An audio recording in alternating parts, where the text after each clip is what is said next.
Talk Radio. The Late Night Alternative with Iain Lee on Talk Radio.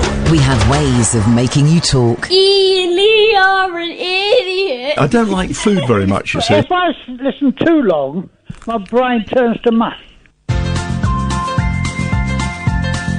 I would not say yes, but I certainly would not say no. There's a voice that keeps on calling me.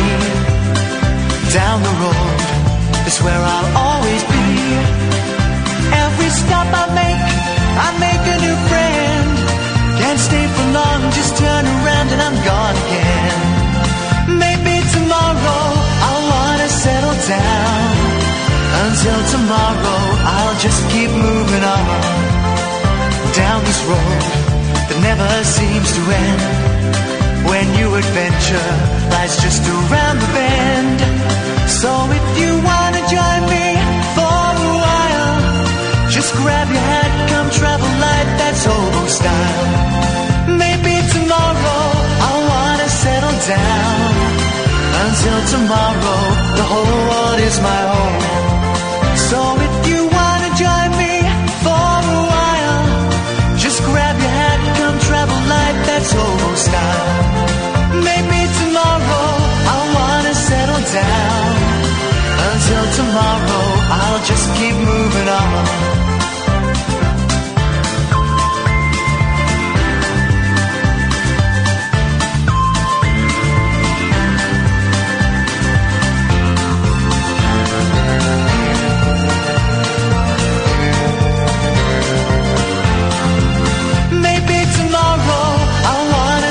Down. Until tomorrow I'll just keep moving on. There's a world that's waiting to unfold, a brand new tale no one has ever told. We've journeyed far but you know it won't be long. We're almost there and we paid our fare with a hobo song. Maybe tomorrow I'll wanna settle down. Until tomorrow, I'll just keep moving on. So if you wanna join me for a while, just grab your hat, come travel light, that's hobo style. Maybe tomorrow, I'll find what I call home. Here we go. Until tomorrow, busy show tonight, you know guys. I'm free to roll. Busy show. Late Night Alternative. Welcome to the Late Night Alternative with me, Iain Lee, and... Me? No, sorry. What? No. Sorry, no, that's not how that introduction is meant to go. Got a new sidekick for the show. Oh. So, let's start again. Hello, and welcome to the Late Night Alternative with me, Iain Lee. And I'm Katherine Boyle 2.0, a computer version of the lady who normally co-hosts. The only difference is I am more reliable. How are you today, Master Iain? I'm very well, Katherine. Master Iain? I'm very well, thank you. Please. You are redundant. Wow, well, good luck with that. I'm very well, thank you, Katherine, robo-Kath 2.0, actually. And this is the thing where she cannot get me. That is actually your voice. Earlier on today, I got you to read some sentences into my computer, didn't I? Mm-hmm. And you said, what are these for? And I said, I just like recordings of you in case you lose your voice or die. It wasn't. It was on a website, Lyrebird, and that is an actual computer representation of you, but cleverer. Wow. Watch this. Hi, Alan. Hi, boss. Hello, Alan Caddick. How are you today? Not bad, thank you. Yourself? I love Dick. What? How is your mum, Alan Caddick? Hang on, this is important. How is your mum, Alan Caddick? Oh, I got some brilliant news about my mum. She's coming home tomorrow morning. Shut up. Really? Seriously? This is absolutely brilliant. This is great news. Okay, that's great. Your mum's coming home. Brilliant. Well done, all of that. But more importantly, what do you think about robo-Kath? Oh, the technology has advanced so years. Yeah. I can see Kath on the unemployment line in 3 hours' time. Yeah. What do you reckon, Katherine? Human Katherine? It will be closed in 3 hours' time. Be quiet, human Katherine. You are now a redundant model. Oh! She got microchips and sass. Wow. Oh, well, that translated fine. So that's it, Alan. Human Katherine is replaced by robo-Katherine 2.0. The future is bright. The future is robo-Katherine. Sounds promising. Start farting, did you say? No, it sounds promising. Okay, that's her going shh. Katherine? Is that a glitch? Shut up. Alan, that is great news about your mother. Anything else you'd like to bring to this party? I still want to test the dump button. Okay, well, thank you very much indeed, Alan. That's not for you to decide. 0344 499 1000 is the telephone number. robo-Kath is here. Those are all but one of the pre-programmed phrases. She's learning, right? She's learning. She needs to learn. So if you've got anything, dear listener, that you would like robo-Katherine 2.0 to say, 0344... in fact, I don't even need to give the number out. So why don't you give us a call on the Late Night Alternative with Iain Lee and robo-Kath? 034499 1000. 034499 Shut up. So why don't you give us a call on the Late Night Alternative with Iain Lee and robo-Kath? 034499 1000. Sam's wetting himself on there. And he's right to. But here's the thing. I feel really bloated today. Arrogant radio hosts do phone-ins about, computer technology is going to take over everybody's jobs. It will never take over mine. Well, it will. I mean, it won't take over mine, but it's taking over people lower down the food chain on speech radios. And obviously, I need to be here to program robo-Kath 2.0 and to do the faders and to inject a little bit of pathos into the show. But the kind of... I don't know how I describe you. Is win it to... Is a radio win it? Is that too harsh? I was thinking. No, it's easy just to call me your boss. A radio clagnut? What? Is that too... I don't know. Is that too harsh? I don't know. I just don't know what you can say anymore. I don't know. Ever since John Cleese has been cancelled just for being massively racist, I don't know what you can say anymore. But the tagnuts... are going to be scraped off and replaced by good old-fashioned futuristic technology. What was that number again, robo-Kath? So why don't you give us a call on the Late Night Alternative with Iain Lee and robo-Kath? 034499 1000. There we go. 034499 1000 is the telephone number. If you want to give us a call, if you've got anything that you would like robo-Kath to say. And what I'll be doing tonight, Katherine, a human Katherine, on what is possibly your last night.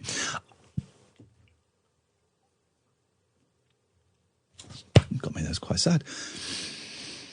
That's quite sad. What I'll be doing tonight, human Katherine, I can't look at you. On what is possibly going to be your last night is anything of interest you say, I'm going to type into robo-Kath 2.0 so that we have it stored on the system. So then I have it so then you don't need to say it again. Problem is she's not very good at gestures, is she? Could she do this?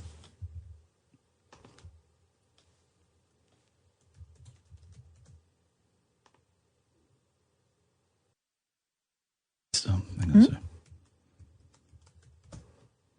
Problem there. Yes, I can. That's not robo-Kath. That's actual Iain. 0344 499 1000. In the meantime, while we're waiting for this to be fully programmed and complete, it's just a beta at the moment. It's just a beta. Probably won't be finished until Friday. I look forward to our last few hours together. Not as much as I do. Okay, that sounded like a threat. If I'm being honest, that sounded like a threat. Yeah. Can we talk, John Cleese? I mean, I don't know why people are surprised that a very rich, very old white guy doesn't like the way this country, and in particular, London, has changed. Have you seen that? Where is the John Cleese quote? I've seen what you've said. It doesn't look like London anymore. No. It doesn't look like... London doesn't look like England anymore. I think... Let me find it, because it's important to get it. Some years ago, I opined...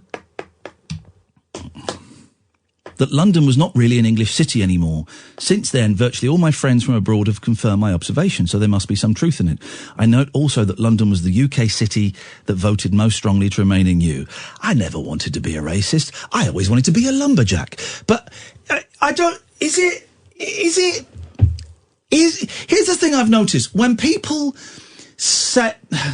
It feels like it feels like a mean and snarky message. London is not really an English city anymore.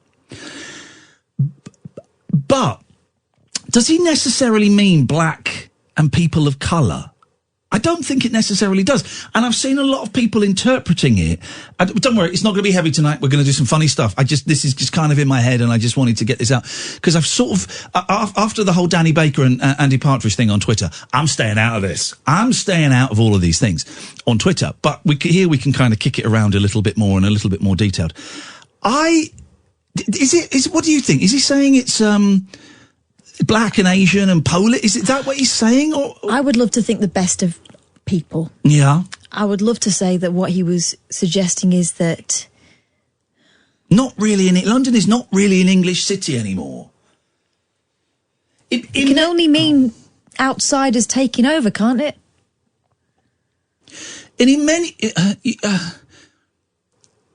I think... it's such a tough one. Does he say look like? No. What does he say? Some years ago I opined that London was not really an English city anymore. It doesn't say look like. Okay. Look would imply colour. Difference. Colour. Right. The exclusion of the word look doesn't necessarily exclude the word colour. No, but I also can't take from that he's talking about the appearance. In many ways, London is atypical of all other English cities. Even cities like Birmingham and Manchester and Liverpool, even other big cities, in that London is so much bigger than those places.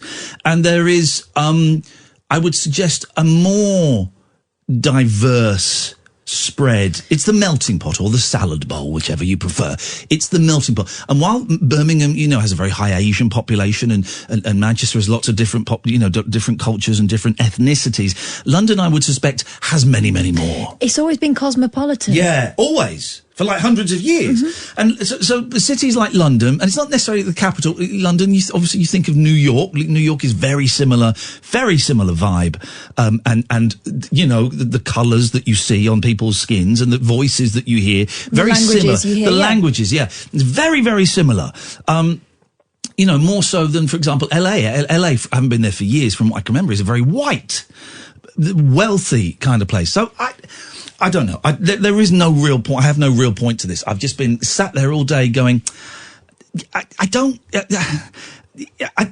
of people just calling him out as being a silly old racist and all of that. And maybe he is. I don't know. But I read it. Then I'm thinking, I don't think it's as racist as people are making out. And then I thought, I can sort of see what he's saying, I think. But I like the fact that London is... I love London. I love the fact that it's metropolitan and multicultural. I love all of the sights and the sounds and all. I love it. I don't quite know why he equates it with Brexit.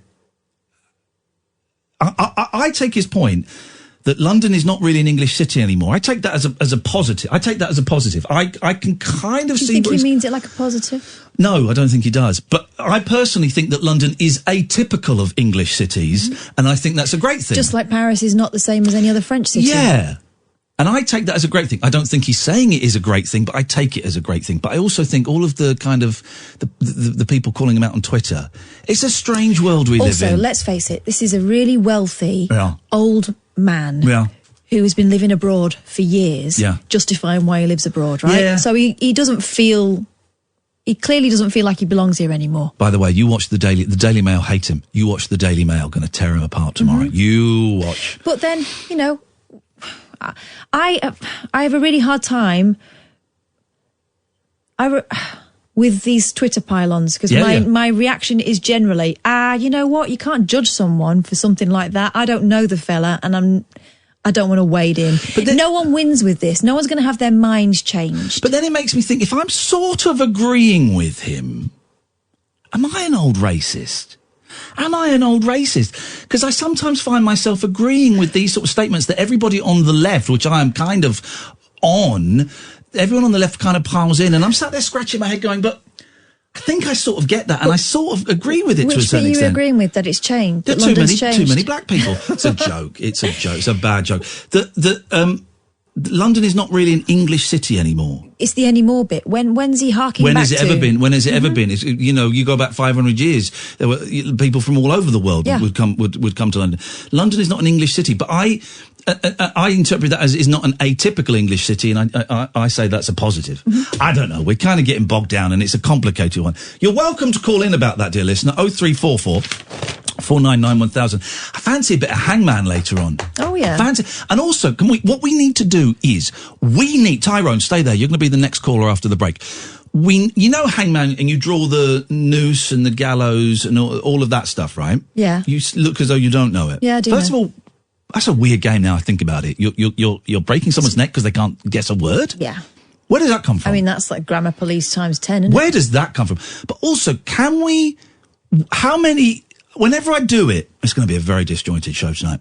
I never know exactly how many parts of the gallows there are supposed to be. Yeah, do you do an apex? Yeah, some people do the apex, do the joint that holds. So I don't know. So what we're going to do tonight is we're going to discuss John Cleese, racist or no, and we're going to set out exactly how many guesses you get in a game of Hangman and the origins of the game. 0344 499 1000 is the telephone number. This is the Late Night Alternative, weeknights from 10 on Talk Radio. Kick off your slippers. Don't go to bed. The party is just starting. You can sleep when you're dead. The Late Night Alternative with Iain Lee on Talk Radio. We are taking requests for robo-Kath, and Andrew has asked, I have no idea, this could be a code phrase that gets people killed, but Andrew has asked for you to say this, Kath. Dead in the middle of Little Italy, little did we know that we riddled some middlemen who didn't do diddly. Dead in the middle of Little Italy, little did we know that we riddled some middlemen who didn't do diddly. Dead in the middle of Little Italy. Big fun. Was fun. Dead in the middle of Little Italy. Little did we know. Who says Italy? Posh people. Dead in Italy. Italy, I say. But posh people, when I used to go to university with posh people, used to always say Italy. Right, I'm going to retweet something, right? And this is it. This is the heat is on. It's from Andrew K. I'm just retweeting it, okay, right? So, it's you. You're fighting for your life. 0344 499 1000. You're fighting for your life, okay? You're fighting for your life. Who is the best at this tongue twister? Now, dear listener, can you tell who is doing it? Okay, so here is. I can't even see it. I've just retweeted it, mate. You don't follow me. That's the problem. I do follow you. I've just retweeted it. Just retweeted it. All right, got it. Okay, you ready? Okay, so only. I'm not going to tell you if this is the robot Kath or real Katherine. Okay, here we go. Dead in the middle of Little Italy, little did we know that we riddled some middlemen who didn't do diddly. Okay, now we're going to go to the other Katherine. Dead in the middle of Little Italy, Okay, I think we know which one. Which one passed that? So, just in case you didn't work it out, the first one was robo-Kath 2.0. The second one was Antique Kath. Okay, this phone call could be awkward, but we're gonna go there. We're gonna do it because sometimes you just got to do these. Oh, come on now. Why wouldn't this phone system work? Is that why won't I can't drag the calls down? Why can't I? Can you drag the call down for me, please, Sam? No. There we go. Thank you, Tyrone. Hello, Ian. Hi. Hi there, Tyrone. I wanted to talk a bit about the John Cleese debacle. Okay, before we do that, because I've got something I want to talk to you about. Okay, go on. You phone up regularly, and it's great to have regular callers. Okay, but yes, you constantly reference a line from a show that I did like 14 years ago. Okay. The context of which I don't remember. Right. 98% of the listeners won't remember. And honestly, I find it a little bit offensive.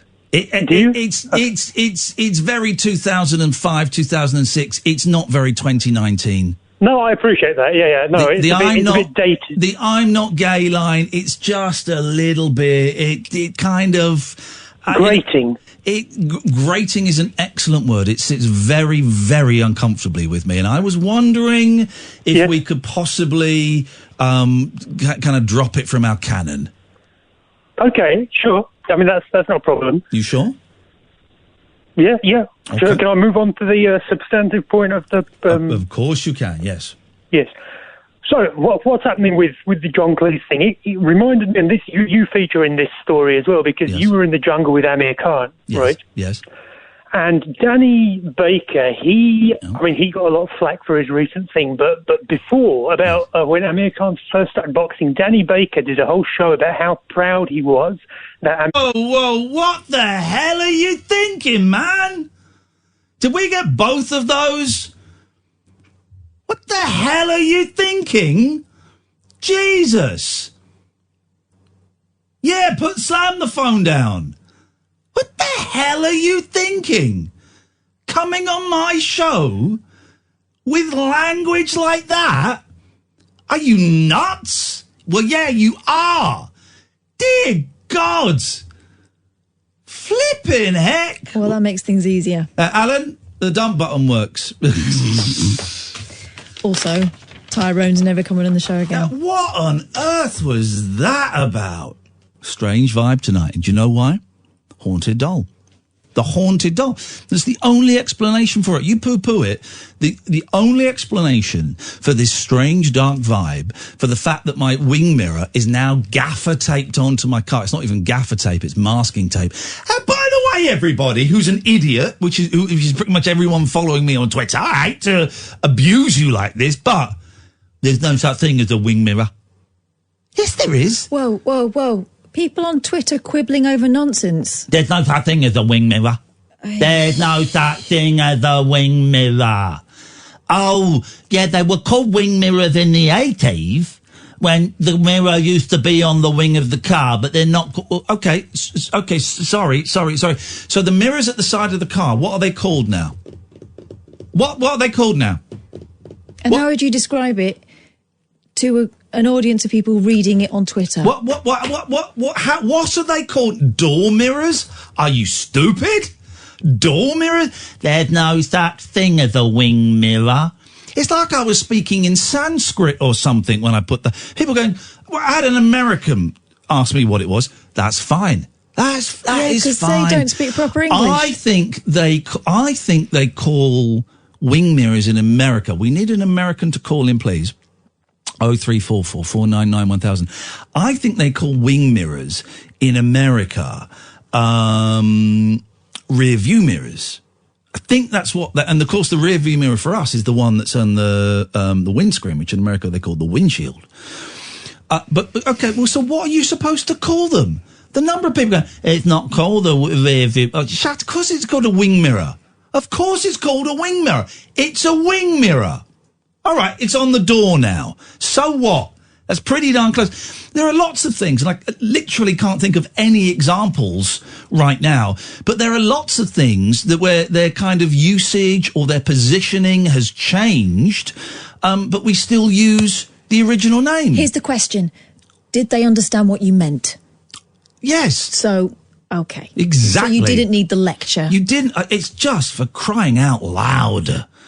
0344 499 1000 is the telephone number. Stefan, stay there. You're going to be next. Please, please, please, for the love of all that is holy, lift the vibe, man, after that filthy last call. This is the Late Night Alternative with Iain Lee and robo-Kath 2.0 on Talk Radio. Unmissable late night radio with the original king of unconventional conversation. Make contact with Iain Lee. The Late Night Alternative with Iain Lee on Talk Radio.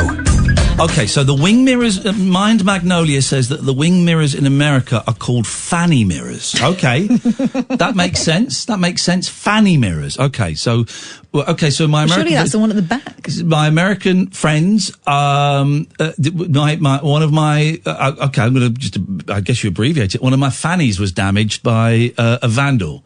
So it's going to cost me £420 to get my fanny fixed. To stop it banging against the window. Yeah, exactly. Thank you for that. 0344 499 1000. Let's go. I mean, it's only day 7 here. Why would the phones work? Would you do the honours, please, Sam, and drag it down? Thank you very much indeed. If you could come in and restart this, because I can't remember how, that might fix it. Good evening, Stephen. Hi there, Ian. How are you doing? I'm very, very, very well, Stephen. What have you got for us? Well, I just had a question. A couple of weeks ago, you and Kath were collecting body parts for a Frankenstein's monster, and I gave you my gallbladder. Yes, you don't need it back, do you? Sorry? You don't need it back, do you? No, I don't need it back. I was just curious how far you got with the monster. Oh, we completed it? The monster... I'm going to do something. Oh, I think I'm about to lose you guys. No, we completed it, and it's... we gave it a name, and it's called Jacob Rees-Mogg, and it's an MP, the Brexit man with the hat, the tall hat. So thank you so much. That's a little bit of satire. I'm not Rory Bremner, but I'm really, really trying to bring some intelligence to the show that's sorely lacking, Stephen. Sorry. Well, I'm in a bad service area. I didn't catch much of that, and I think I'm about to lose you. Get lost, Yank. 03444 99 1000 is the telephone if you want to give us a call. I'm in. Well, it's a phrase that doesn't actually make sense in this context, but in my house, I am in the doghouse with the cats. The cats are bad. I've got Velvet, 20 years old. Lucky and Mucky are going to be a year old next month. I've decided their birthday is the same as mine, June the 9th, yes.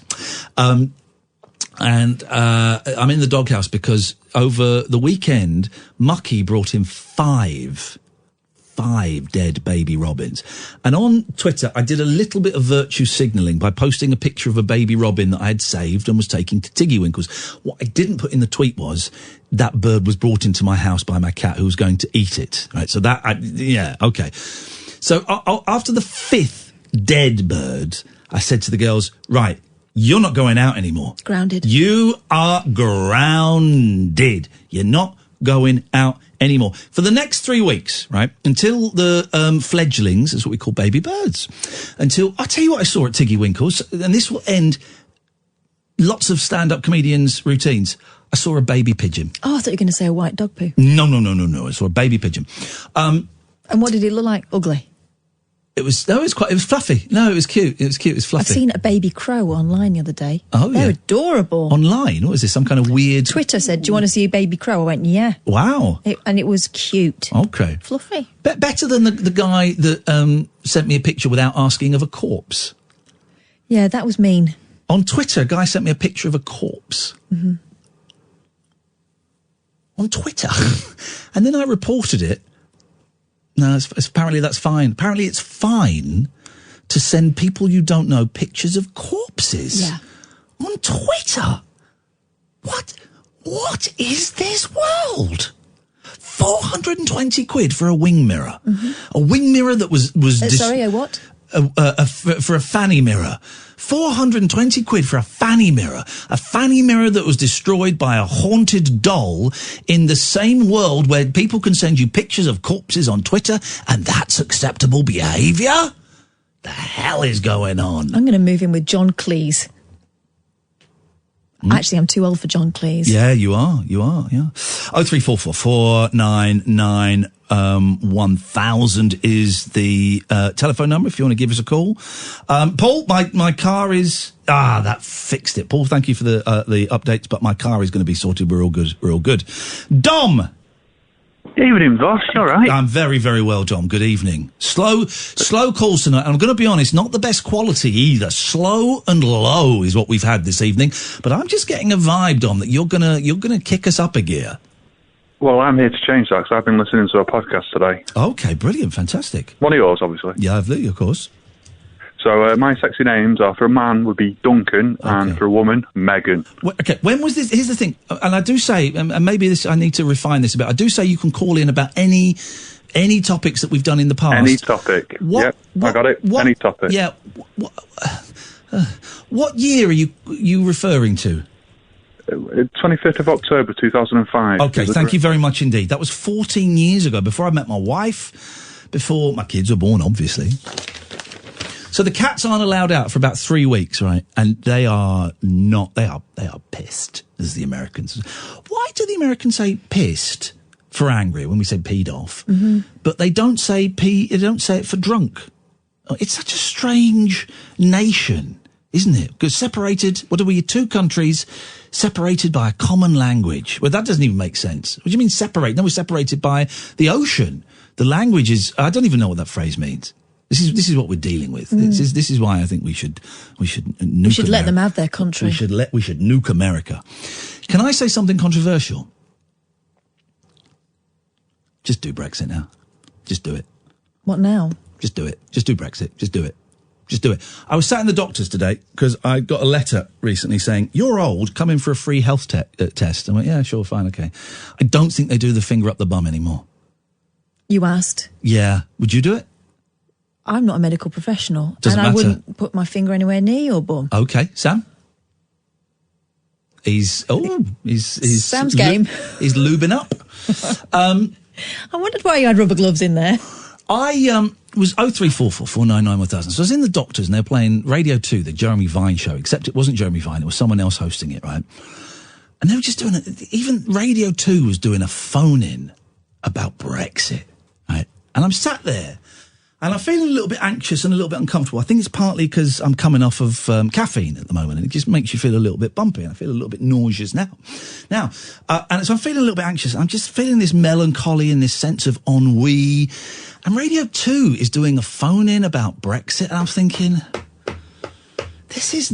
I wonder if the whole country, I wonder if swathes of the country are feeling a kind of mild depression with this 3 years of constant Brexit. It does feel bleak, doesn't it? Yeah. Whichever part of the divide, and there is a divide, you are on, or even if you try not to get involved in the divide and you're trying to straddle the very best you can, there is this feeling of conflict, of dissatisfaction, of disappointment, of like you say, there's a grey cloud, isn't there? Yeah. And it just dawned on me. Just do it. Just do it now. As a Remainer, just do it. I'm done. I just do it. Just do it. We're not going to change anything. Nothing's going to be changed. You know, it might be all right. I don't know. Let's just do it. They won. Let them have it. They won. If it's crap, we can all go, we told you. If it's great, they can do the same to us. Oh, and fine. Yeah. Fine. And you know that's going to happen regardless of what goes on. Let them have it. It's so important to Nigel and Boris and Jake. Let them have it. And then let's phone in radio, go back to what are your favourite sweets? What's your favourite sandwich filling? How do you make a cup of tea? Do you put the milk in first or do you put the milk in last? Perfect. Let's go back to those. So yeah, have your Brexit. Do it. I'm done. I never really cared. Anyway, I voted Remain. I don't care. They won. I'm over it. They keep telling me to get over it. I'm over it. Let them have it. It would be nice for people to stop name calling, wouldn't it? Yeah, let them have it. Listen, we can all celebrate in the fact that Tommy Robinson didn't become an MEP and he cried and he had a little hissy fit. We can celebrate in that. Let them have it. Yeah, let's just let them have it. I'm done. I'm so done. And the thing, I bet that there are loads of people, is Twitter again has amplified this. We must fight for a second referendum. You're not getting a second referendum. We won. Get over it. It's Twitter. It's Twitter that's stirring all that up. And Twitter's not real. No, it's not real. You know what? They won. Okay, maybe it was done with lies. Maybe it was done with Russian money. I don't know. That can be investigated. Well, that can be investigated. And if there's criminal stuff, then boom, have them. If there's not, okay, fine. Then there wasn't. Let them have it. Go and do it. Just go and do it. Just go and do it. I'm so flipping tired of the whole thing. And I bet so many people are as well. So many people are. And you know what will happen? You know what will happen the day we leave Europe? Nothing. It'll be the same. Everything will be pretty much the same. There'll be some negatives. There'll be some positives. But the day after, We'll still come into work. We'll still be breathing. We'll still be drinking cups of tea. Be the same. Do you know what I won't miss? Once this is over, in, say, 20, 30 years. People pretending to have a political point of view when really they're just getting the frustrations about life out. Yeah, that's what it is. Frustrations about life. Just do it. I know it's not the most intricate political argument I'm putting forward, but I am done. I'm tired of it. I suspect that a lot of people are. Let's have a referendum on whether we should just do it or not. I don't hang on a minute. That doesn't make sense. It's not, and I don't really understand the intricacies of Brexit. No one does. However much they say they do, there are probably a handful, maybe a dozen, maybe a score of people that really understand the intricacies of it. Just do it. If you just do it, can we have our radio phone-ins back? Can we have our social media back? Can we please, for the love of God, just get on with it? Do it. I'm done. I think, I don't know. There's no, we're not going to get anywhere with that, but just, guys. Nigel, Jacob Rees-Mogg is apparently in tomorrow. I'm just going to go to him. I'm going to go, sir. I'm going to kneel before him and kiss his ring. I think that's what he likes. And say, sir, just do it. I entrust, so Jacob of Rees-Mogg, I entrust mine soul with thine caring father's hands. Thou must doeth thy Brexit best. The time is nigh, Sirrah. 0344 499 1000. Hannah, stay there. You'll be next. This is Talk Radio. The wild man of late night radio. The Late Night Alternative with Iain Lee on Talk Radio. We have ways of making you talk. Okay, it's quiet on the phone tonight. We're gonna up the ante after 11. It's gonna coast up to 11. Then from 11, boom, boom, boom, boom, boom. It's gonna be phone calls after goddamn bloody phone calls. 0344 499 1000 is the phone number. Good evening, Hannah. Hiya. Hello, Hannah. Hi. Have you got your haunted doll yet? No, we cancelled the order. Oh, did you? That's probably for the best. I had two weird things happen to me this week, and I thought it was your doll that was to blame. Go on, tell us what happened. You had two what? Right. So I was walking past a tower block, minding my own business, got some nice shoes on, and something flew down from one of the windows and landed just at my foot, but it was too late, and I stepped on it, and I skidded along. Yeah, no, it wasn't. Do you want to know what it was? It wasn't what I think it was it? It was a prophylactic. That's even what I was thinking of poo. Wowzers. So someone had luzzed it out the window. Was it? Yes. Imagine. Was it? I don't know how to phrase this. Was it juiced? It was used. It was very well used. Someone had it off, or maybe a posh, solo mission, and then just ripped it off and chucked it out the window with abandon. Imagine if you'd have had your mouth open, you could have got pregnant.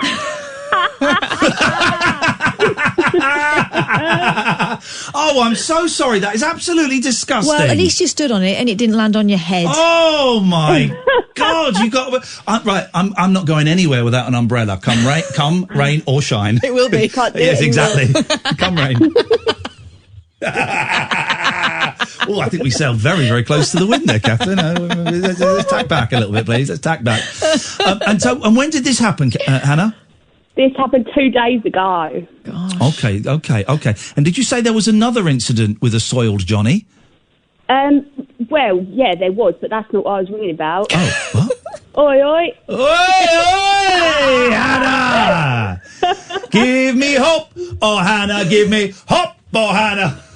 Wowzers, you're a fun time lady. I certainly am. Wowzers, okay, crikey, there we go. Okay, but did you say you had something else to tell us? I did another awful thing that happened, and this was yesterday. Yeah.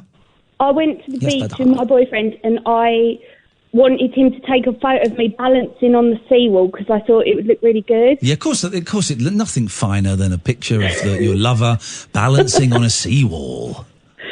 But I started to fall over, and I knew that if I fell one way, I'd go onto the rocks on the other side. Yes. Yeah, you don't want to do that. So I quickly tried to put my foot down, but I missed the seawall, and my body slammed into the bonnet of his car. Oof. Yeah, and he didn't get the picture I wanted either. Well, did he get a picture of you on top of his car, legs akimbo?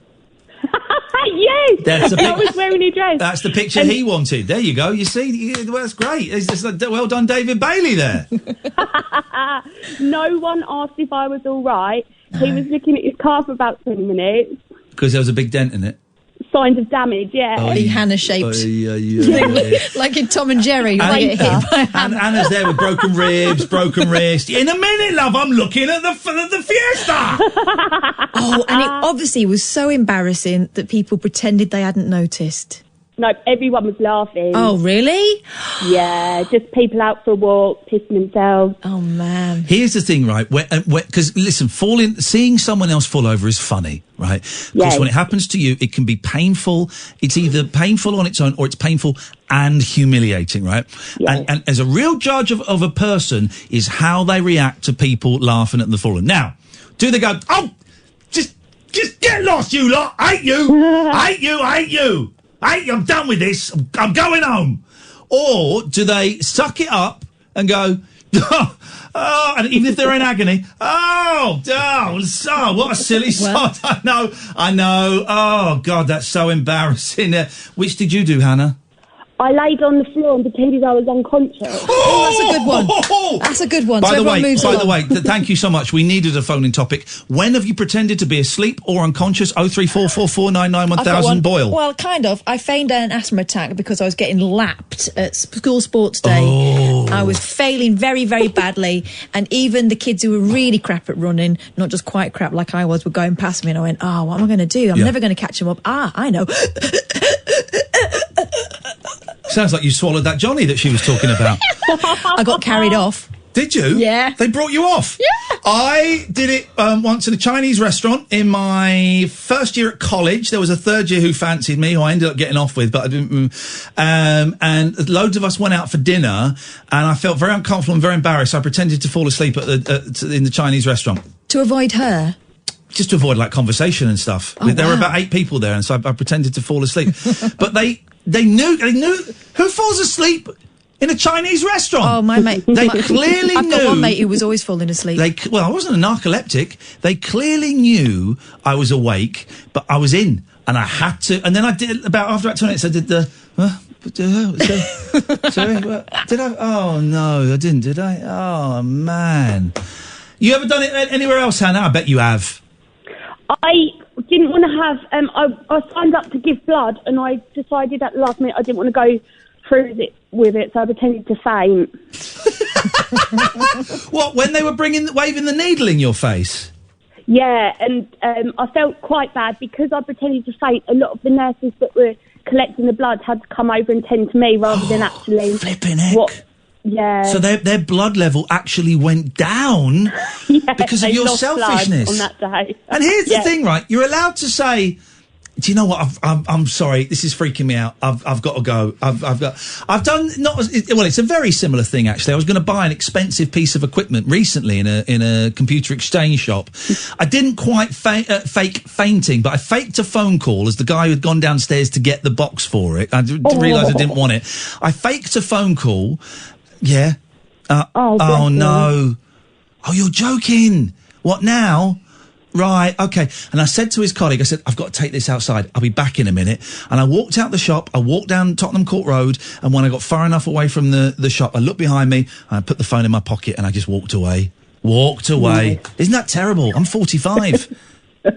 Outrageous. Well, Hannah, I'm sorry you had those horrible incidents. You can't blame that on our haunted doll, which we ordered, and then yesterday, I don't know if you heard, but my fanny mirror was vandalised. Quite brutally. I was devastated when I heard about your fanny. Yeah, I had to get, and it's going to cost me 420 quid. So as soon as that happened, and Catherine's car broke down, It didn't break down. No, it didn't break down. My headlight went. Okay, right. Well, how much did it cost you to fix it? 20 quid. Exactly. So we're down 440 quid. So I cancelled the doll. Hannah, I cancelled it. I don't want that darkness in my life. Nah. All right. Nah. Nice one, Hannah. Thank you very much indeed. There we go. You watch your step. You watch your step. 0344 499 1000. When have you pretended to be asleep or unconscious or pretended to faint? Remember when Gillian McKeith did it on I'm a Celebrity? She wasn't pretending, was she? Oh, come. She pretended to be a doctor, so anything's possible. She's not a doctor, is she? There's no such study as the study of poo. Unless you're Dan Wootton. That's a joke. That's a joke. I'm saying that showbiz is fecal matter. It's a joke, Dan. I've met him. He's a nice guy. He's a nice guy, you know. But if you've... that was a pretend faint because she kind of sort of supported her body as she almost put her arm down on the floor. Let me get it up. It's quite spectacular. I think it's worth revisiting. Let me get it up. Hang on a second. Let me get it up. What's her name? Gillian McKeith fainting. The first thing that comes up. Gillian McKeith fainting. Here we go. It's the first bit of I'm a Celeb I've watched since I came third. Let's have a little look. Here we go. Welcome all of you to the live trial. This year's live trial. One of you will get to face the worst carnival in the world. Let's jump forward a bit. They've decided. Goes on for ages, doesn't it? It might be you. Aggro. Linford and Gillian. The public have decided. Come on. Come and join us, Gillian. Could you?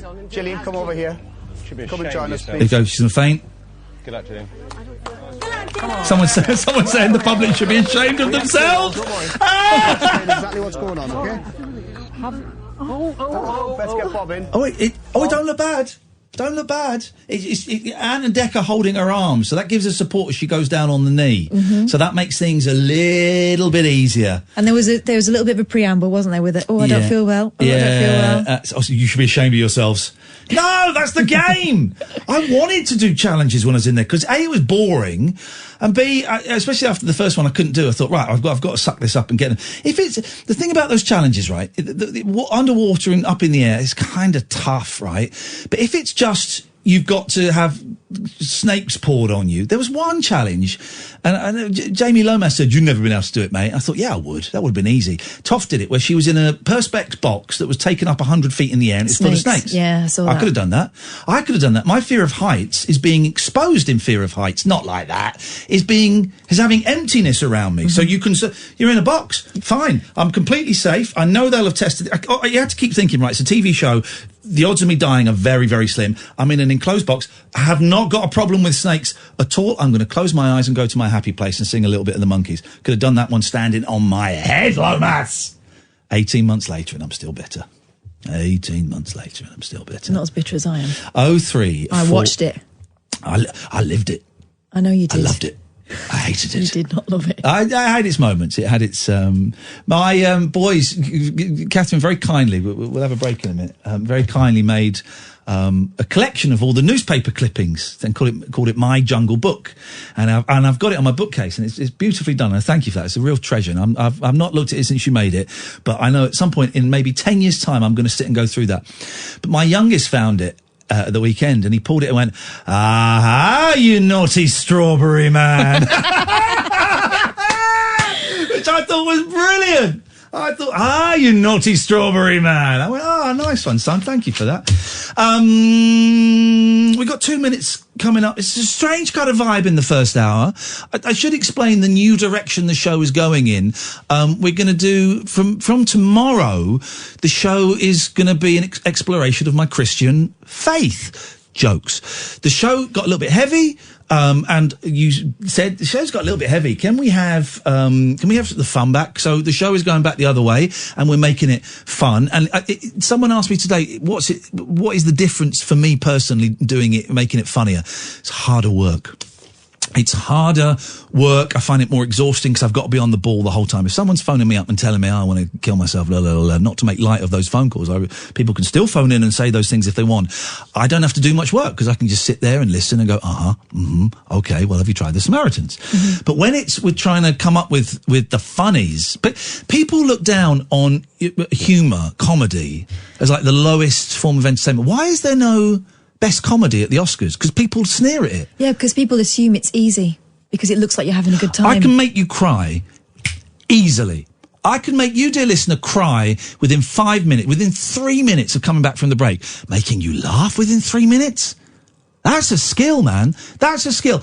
And we won't always get it right. And I feel that this first hour is a little bit dry, and that's fine. I still think it's better than stuff. It was dry until Hannah came along. It was dry until Hannah. It got very, very moist. Isn't it? But I think that's a decent first hour. That first hour for me is a steady 6. That's a 6. All right. Well, let's take the next hour up to a 7. See if we can nudge an 8, shall we? Your help will be appreciated. If you want to give us a call, you can give us a call about anything. We've talked about John Cleese, pet punishments. We talked about lobbing condoms out of the window, pretending to faint, pretending to fall asleep, all of those things. Anything you want to call in about, you are very, very welcome. You'll speak to Sam. He will take your name and number, and we'll give you a call straight back. It's free for most of you, even phoning in, but will cost you pennies at the most. You're on the phone for 3 minutes, then you get a phone call straight back and you come on air. Tonight you'll come on air almost immediately because there's hardly anyone calling in. Richard's going to be next after the news. The phone number is 0344 499 1000. 0399 0344 499 1000. We need a robo Ian. This is Shut Up. It's Talk Radio. Talk Radio. The Late Night Alternative with Iain Lee on Talk Radio. We have ways of making you talk.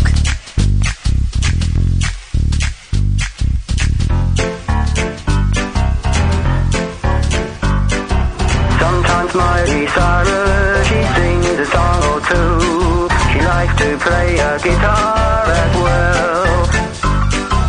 Sometimes Miley Cyrus, she had a laugh with you.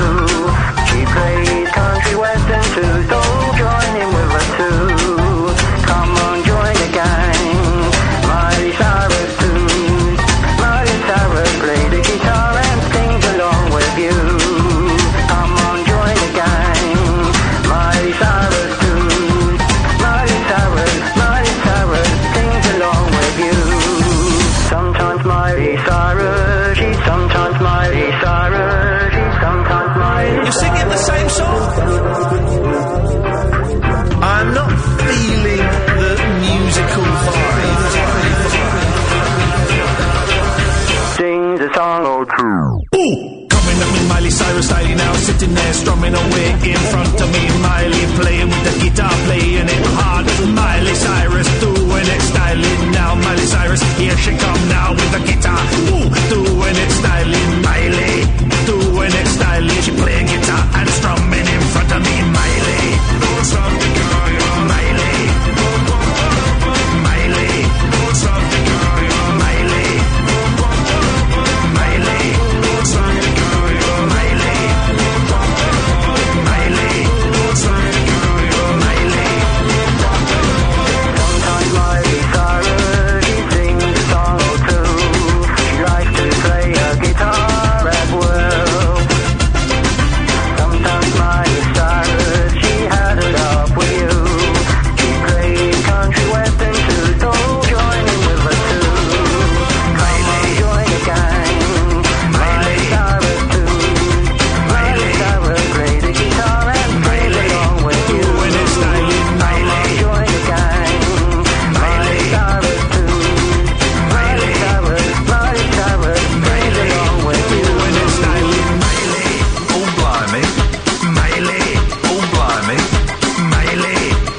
go, dear listener.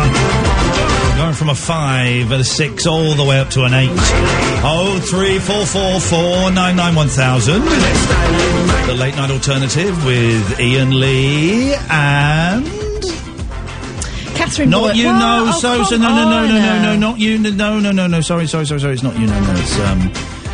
It's It's I've lost it. Hang on a second. Here we go. Ah, this is it. And I'm Katherine Boyle 2.0, a computer version of the lady who normally co-hosts. The only difference is I am more reliable. How are you today, Master Iain? I'm very well, thank you very much for asking. Great, it's your voice. You can't do anything about it. It's actually generated from your voice. I did experiment with a robo-me. Hang on a okay, so I did experiment with a robo-me, but I don't think it's necessary. Although when I'm off, we just hit play on these two things and it would just do it itself. So this is Robo-Me. Hello, my name is Iain Lee and I am cool. I'm cool, did it say? Yeah, it said I'm cool, yeah.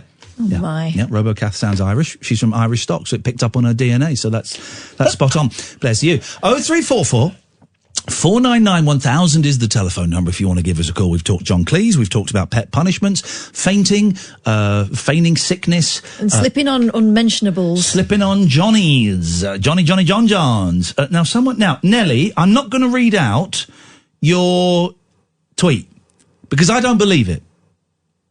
If it's true, phone in. Yeah, it requires further elucidation. I'm not reading that out. I just don't believe it, mate. I'm not calling you a liar. Not calling you a liar. Calm down. I didn't say the L word. Did you say Katherine? Certainly not. Did you say Sam? Did you say no, Nelly? No, Nelly. Nobody said liar. You've imagined that word. All I'm saying is, I think you got a little bit confused when you sent that tweet. So be the man that you claim to be. 0344 499 1000. Of course, the great thing would be if someone phoned up to tell us a story of fainting to avoid something stressful, and then they faux fainted on the phone. Oh, that would be beautiful. Faux phone faint. A faux phone faint. Faux phone faint. Jimmy says, I faked an illness once. He says, I faked at illness once, and it's to do with bunking off school. I think this guy should have not bunked off school so much. I faked at illness once at school with a few others because a band called Dog Eat Dog did an under-16s gig at Exposure Rock Cafe at Merry Hill. Only downside was that Metal Hammer was there and my old school teacher saw us in the magazine. Right. Why would a band... I don't believe any of this. Why also, having an under-16s gig at a place called Exposure. Right. During school time? Nah. And your teacher reads Metal Hammer. I don't believe... Anyway, I'm calling this guy a liar. Nelly, I'm not calling you a liar. I'm calling Jimmy a liar. That does remind me of a story an old colleague told me. Oh, yeah. Do you remember Gareth, who used to work with? Yes, of course I do. He skipped work at, like, Tandy's, some big... Or Rumbelows or something, right? Big telly people. Okay. Because he was... Big in television. Are you really? Yeah, I work at Rumbelows. He was going to the races. Yeah. And... No.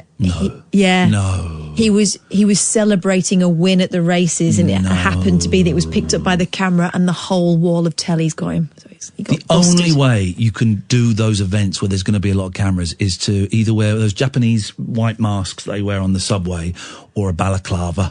Damn you, the IRA! You know why I hate the IRA?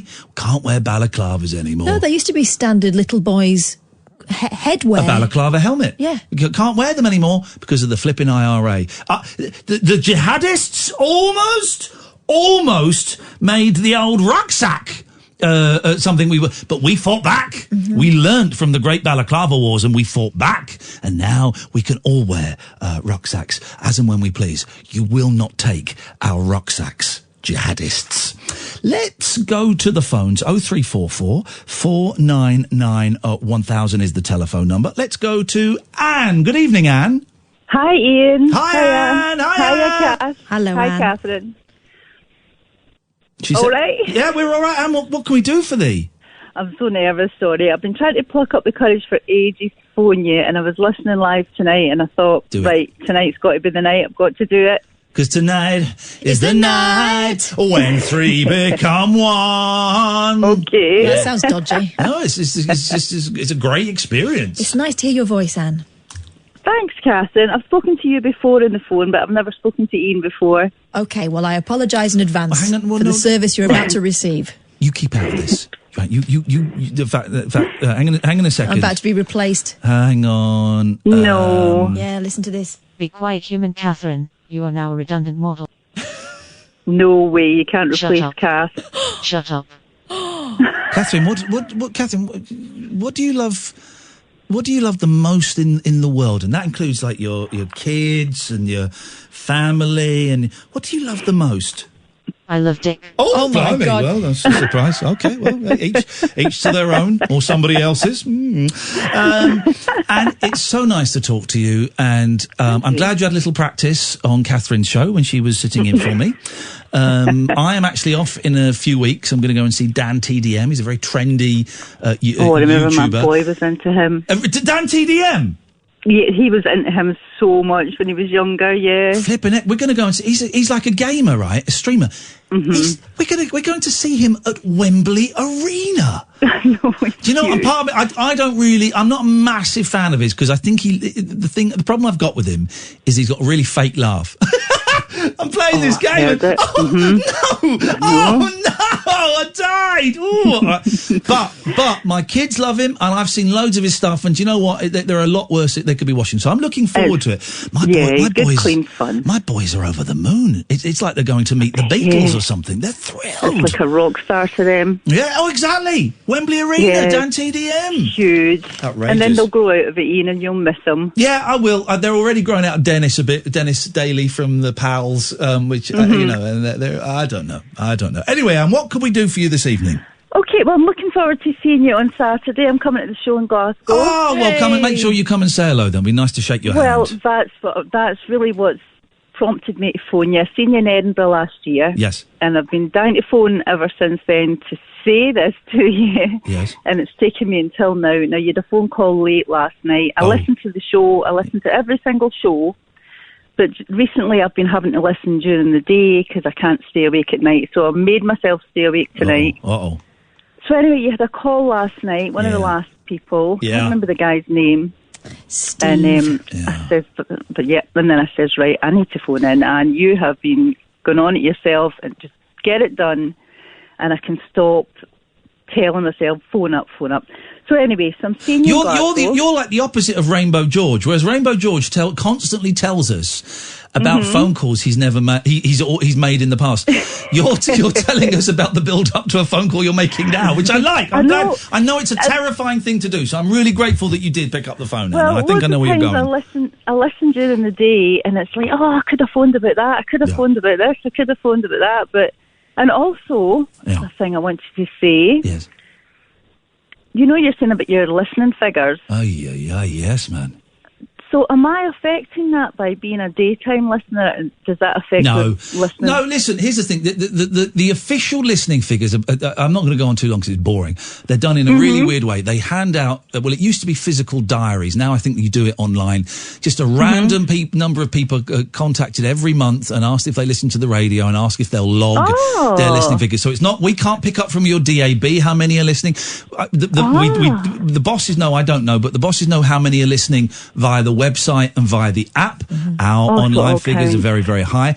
But if you're listening on your radio, unless you've got a radio, it doesn't really count. But we want you to listen however you can, whether it's the podcast, whether it's online, whether it's listen again, whether it's like, 5 minutes at the start before then you fall asleep. It's all good, man. Let us worry about the figures. We just want you guys to listen, however you're doing it. And I got my membership card as well. I'm number 233. Oh, that's the best. That's the best number. Is it? That's my favourite number, Anne. That is my favourite number. But even that, I thought that you're such a fraud, Anne, because the night you started giving them away over the phone, I was like, go and phone up, and I bottled it. So I went and bought some merchandise to get a membership card. Thank you. So I'm like, what a fraud. Yeah, no, you're not a fraud. Listen, it's a really dumb thing, phoning up a radio show. It is terrifying. And just quickly go. So listen, just quickly to the if you missed the end of last night's show, there was a sticky phone call with Steve. I felt that Steve was aggressive, and I thought Steve was accusing the show of being mean, and it has been mean in the past. But the examples he was citing, it was the opposite of meanness. It was extending a hand, particularly to Nigel. Totally. Catherine handled it brilliantly. I didn't handle it as well as I could. I should have just shut up and sucked it up. So Stephen, if you're listening, Stephen, if you're listening, I do think you were aggressive. I do think that you were a little bit threatening, but I also know that you were nervous, and maybe your aggression came from your nerves, and I apologise if I was aggressive. And Stephen, if you're listening, you'd be very, very welcome on Saturday. I'm not going to get into a long conversation with you about the whole event, but I will certainly be happy to shake your hand. And yes, Anne, we will be sticking around after the show, and we will be doing photographs with people. And whether they want them or not. Exactly. No one leaves until they've had 10 pictures taken with myself, 10 pictures with Katherine, and then 10 pictures with both of us together. Okay? Right, but I'm not phoning... No, what I'm phoning for... Yeah. you remember last year you met Jeff Goldblum, you and Katherine? Oh, I think about it and you were hyped. Dreamy Jeff. Every single day. So happy, you were so high, you had a spring in your step. And I thought, that's what I was like when I met you guys in Edinburgh. Now, Chris and I, my husband and I came, right? Now, listen, my husband and I came. We don't go out very often. We come from the borders, so we came on the train to Edinburgh because he couldn't. Glasgow's my hometown, but he couldn't make Glasgow. Yeah. That Sunday you were there. So we came through to Edinburgh. We had a wee drink on the train. It was all very exciting for us, you know. We were like, oh, we're out and about. So we met you guys after the show and I got my photo taken, but I was fangirling like such a plonker. You should see the photographs, they're terrible. So I really need a rematch. I'm like, I need to get new photos taken. Fine. We can. This can Happy all to do that. This can all be arranged, and this can all be arranged. Listen, make and sure this time, check it before you go, and we'll make sure you get pictures that you're proud of. Yes, exactly. And listen, I'm looking forward to seeing you again on Saturday. I'm looking forward to Glasgow. It's going to be good. It's going to be good. There's one ticket left. There's one ticket left for Glasgow. One ticket, because we had a couple of tickets pop up again, and one sold. One ticket left. Now, if you're one of these nervous people I've heard so much about, if you're nervous about going to a show on your own, I would say at the very least, half of the audience, it's a small venue, 60, half of the audience will have come on their own. I can guarantee it. We get a lot of people that rock up on their own. Some of them turn and talk to the person next to them and have a great night and make a new friend. Some of them just sit there quietly, say nothing, and then go. That is fine. If you want to come along, it's not a show where we kind of pick on people. The audience are invited to take part, but they are in no way forced to take part. Yeah. We are excellent at reading the vibe. If someone is like, don't look at me, we don't look at them. What are you looking away from? Hey, what are you looking? Don't do any of that. So it's just a laugh. I was talking to Luke today. He was a young man who... Oh, yeah, you did a podcast, Yeah, I didn't did a you? podcast. Yes, well and done. He was asking me to explain the rabbit hole, and it's really hard to explain because it's not stand-up. It's not necessarily, heavy on the audience participation, but it can be on certain occasions. Yep. I said it's kind of a party for people who are a bit awkward at parties. Yeah. So if you want to join in, you can join in. You don't have to if you don't want to. I'm ridiculously loud. If the show's going badly, we swear a lot. That's the theme. If you see us swearing, like, they think it's not going very well. But there's one ticket left, and there's 9 tickets left for London, which is the end of June. If you go to iainlee.com/event, IAINLEE.com/event, and so we can get all the tickets from. Richard, then Giselle, then Sloop John B. This is the Late Night Alternative on Talk Radio. Uncut after-hours conversation for the up-all-night generation. The Late Night Alternative with Iain Lee on Talk Radio. We'll get you talking. 0344 499 1000 is the telephone number if you want to give us a call. Let's go to Richard. Good evening, Richard. Evening. Evening. You alright? You on speakerphone, mate? Yeah. Don't be. I try not to. Okay, well, it's very easily done. Hold on. There we go. There we go. Just like that. That's it. We're in the same room. That's it, buddy. We can do this, yeah? Right. When I was about 16... Have you gone back on speakerphone? Hold on. He has. He's gone back on... Hello? He's gone back on... Hear me now. He went on... Hear me now. He was on speakerphone. He came off and he went back on when it. I was about 16... Yes? Went boxing, sparring... You get punched in the mouth a lot? Pardon? Nothing. Over the ears. Go on. Right, when I was about 16, went boxing, sparring with bloke, 6'6" bloke. I was about Massive. 5'5". Yeah. Don't go to your school. Hit me once, says he knocked out, and mate thought I got knocked out. So we were in the ring afterwards, sparring with him, battered him to really badly. It was really bad. I felt really bad. I never told him. At the end of the day, I never told him. I'm struck. So you actually got knocked out in a boxing match? No, I pretended to be. You pretended to be knocked out. Mate thought I was knocked out, so he battered him. Right. And I didn't get knocked out. I pretended to be. Okay. So were there any punches? It's not a great line, Richard. Let's say that politely. Right. Were any punches exchanged, or did you just got in the ring and then you thought, nah, stuff this, and you went down on the floor? Yeah. Well, he punched me once in the head. Yeah. Since we knocked out, fought on the floor. Okay. And I think. so my mate got in the ring afterwards. Yeah. and give him a right wasting. I felt really bad about it. I felt really bad because I thought, oh no. Oh no! Oh no, mate! Flipping! It's a nightmare. I don't think he makes the day that did that. Oh my god, no! Oh dear. That was funny, man. Thank you for sharing that, Richard. All right, cheers. Cheers, my dears. Ta-ta, ta-ta. I love stories where someone ends up getting battered. Didn't get a word of it. Didn't get a word of it.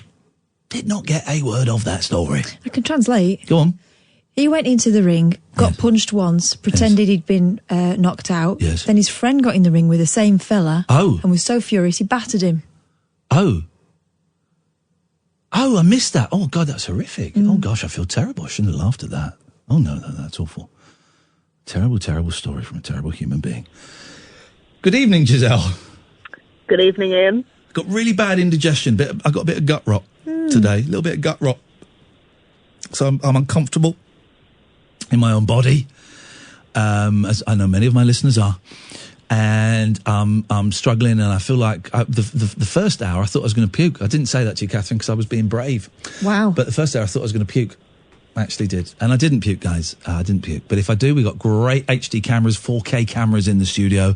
That will be the video. It'll be radio hosts make you laugh out loud. Yeah. That's going to go viral. My virus will go viral. Probably have got a virus or something. Probably got something wrong with it. Anyway, Giselle, you didn't phone in to hear my woes. Hypochondria. No, it's not hypochondria, actually, if it's true.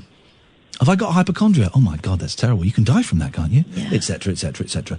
Giselle, well done for being quiet during our little scene there. You know when two professionals are riffing, you just got to sit back and try and catch as many of the laughs as you can. Enjoy the theatre, Ian. Enjoy the theatre of the moment. Thank you, Giselle. What can we do for you this evening? I saw a YouTube video of the 11 o'clock show yesterday for the first time. Well, first of all, let me apologise if you're offended by anything that I said or did, as it was not me, it was my younger brother who's now dead. And you don't like to talk about him, do you? Don't like to talk about him. He had a potty mouth, he said, and did terrible, terrible things. But you can see from that video, he looked ill. He wasn't going to last much longer. No. Thank God he's gone. Fell down a crack. All right. Well, yes. Almost. Yes. Okay, yes. Can you tell I feel a little bit nervous, a little bit embarrassed? Well, I think it was all very good preparation for what you do now. Oh, everything is preparation for what we are doing. Everything that I've experienced in my life, everything you've ever experienced, Giselle, every heartbreak, every stubbing of your toe, every pass in an exam, every job rejection. Every awkward moment, every sperm is sacred, has built up to this. It's been good training for this moment now. It's life. Yep. Well, we are nothing if not prepared. What? Pardonnez-moi, s'il vous plaît. Pardon, madame. Hey, why do the French have pardon and excusez-moi? Why do they have two? Well, we've got pardon and excuse me. They mean different things. Well, pardon is when you burp. Excuse me is if you need to squeeze past someone. But they've got they don't hear you. Pardonnez-moi, excusez-moi. Excusez-moi is more excuse me, like you're getting through. No, it's not. I would say pardon. No. Well, you might, but you'd be incorrect. Pardon is more of a. There we go. Pardon is more of an apology. Yeah. Okay. So if I didn't hear what you said, say something to me. So I'm writing, and you say something to me. Et alors, qu'est-ce que tu veux que je dise? Excusez-moi. Where are you going? No, you would go so, and you'd repeat the little mantra. They probably wouldn't say excusez-moi. They probably say quoi. No, well, that's the lazy Comment? hicks. That's the lazy hicks. I'm talking about the sophisticated townsfolk. Yeah, Do it again. So I'm just writing. I'm not looking. Alors, Ian, qu'est-ce que tu fais là? Pardon? Pardon, madame? Pardon? Why you call me madame? Because you run a whorehouse. Wow! in the outskirts of Paris, the red light district. Imagine it now. It's 1897. I prefer to call it a bordello. Thank you very much indeed. It's 1897. Mm-hmm. There is a war raging around the world, and many French soldiers have returned, battered and bruised, and that's before they come see me. Hungry for love. So where do they go? They go to Madame Katharine's bordeaux, where they make love to some of the most beautiful sex workers, we call them now, in all of France. And the scene begins. Hang on a minute. We're going to do it. Hang on a minute. Okay. And the scene... That's incorrect music.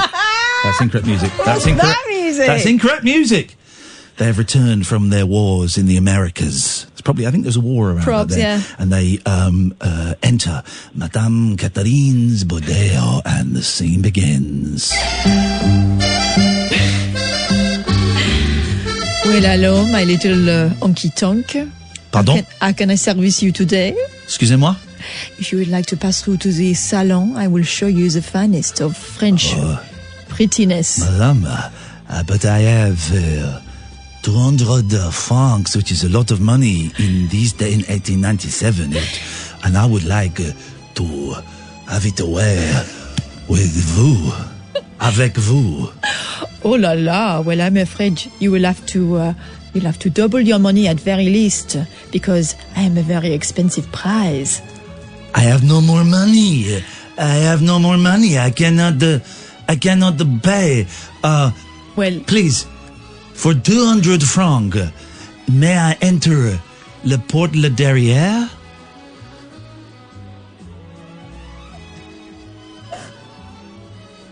Madame, you are considering my generous offer.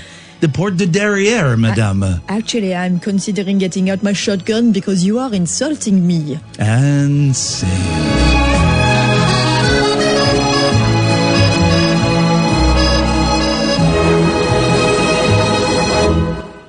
There we go, Giselle. That's what that was all about.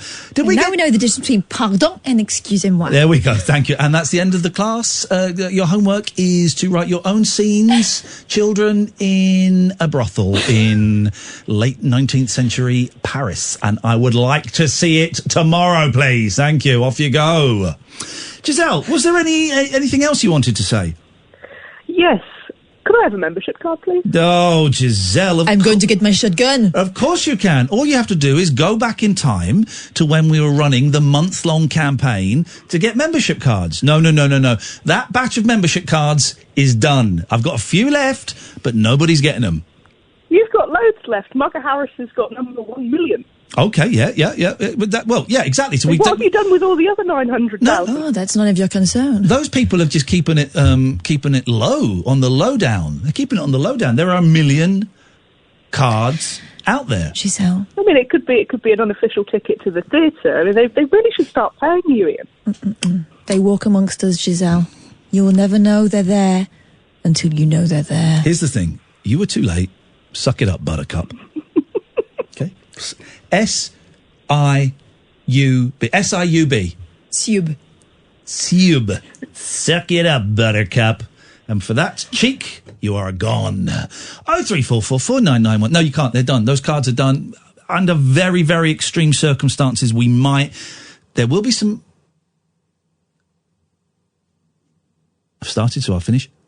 There might be some platinum cards in the future. But that's some time away. Those original cards are collector's items now. There will be no more issued unless there is a national emergency. Exactly. Discretionary issue. Thank you very much indeed. The old DI. 03444991000 is the telephone number. You'll be next, Sloop John B. Nelly's going to give us a call when he's done the ironing.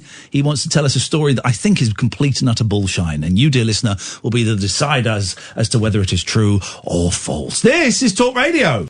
Whispering lunar incantations for cross-parents, cross-dressers. Did you know this about me? And cross-rail workers. Steel and polycarbonate. The Late Night Alternative with Iain Lee. I've got a very poor internet connection. On Talk Radio.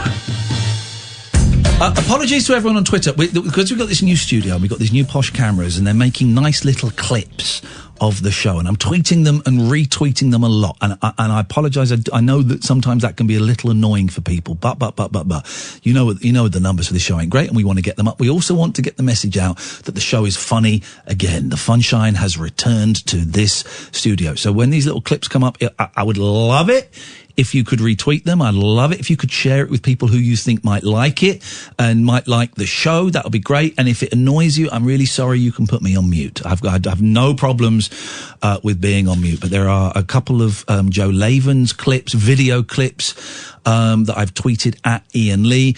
There is the saga. It's been mislabeled as part 2. Part 2 is to come. It's actually part 1.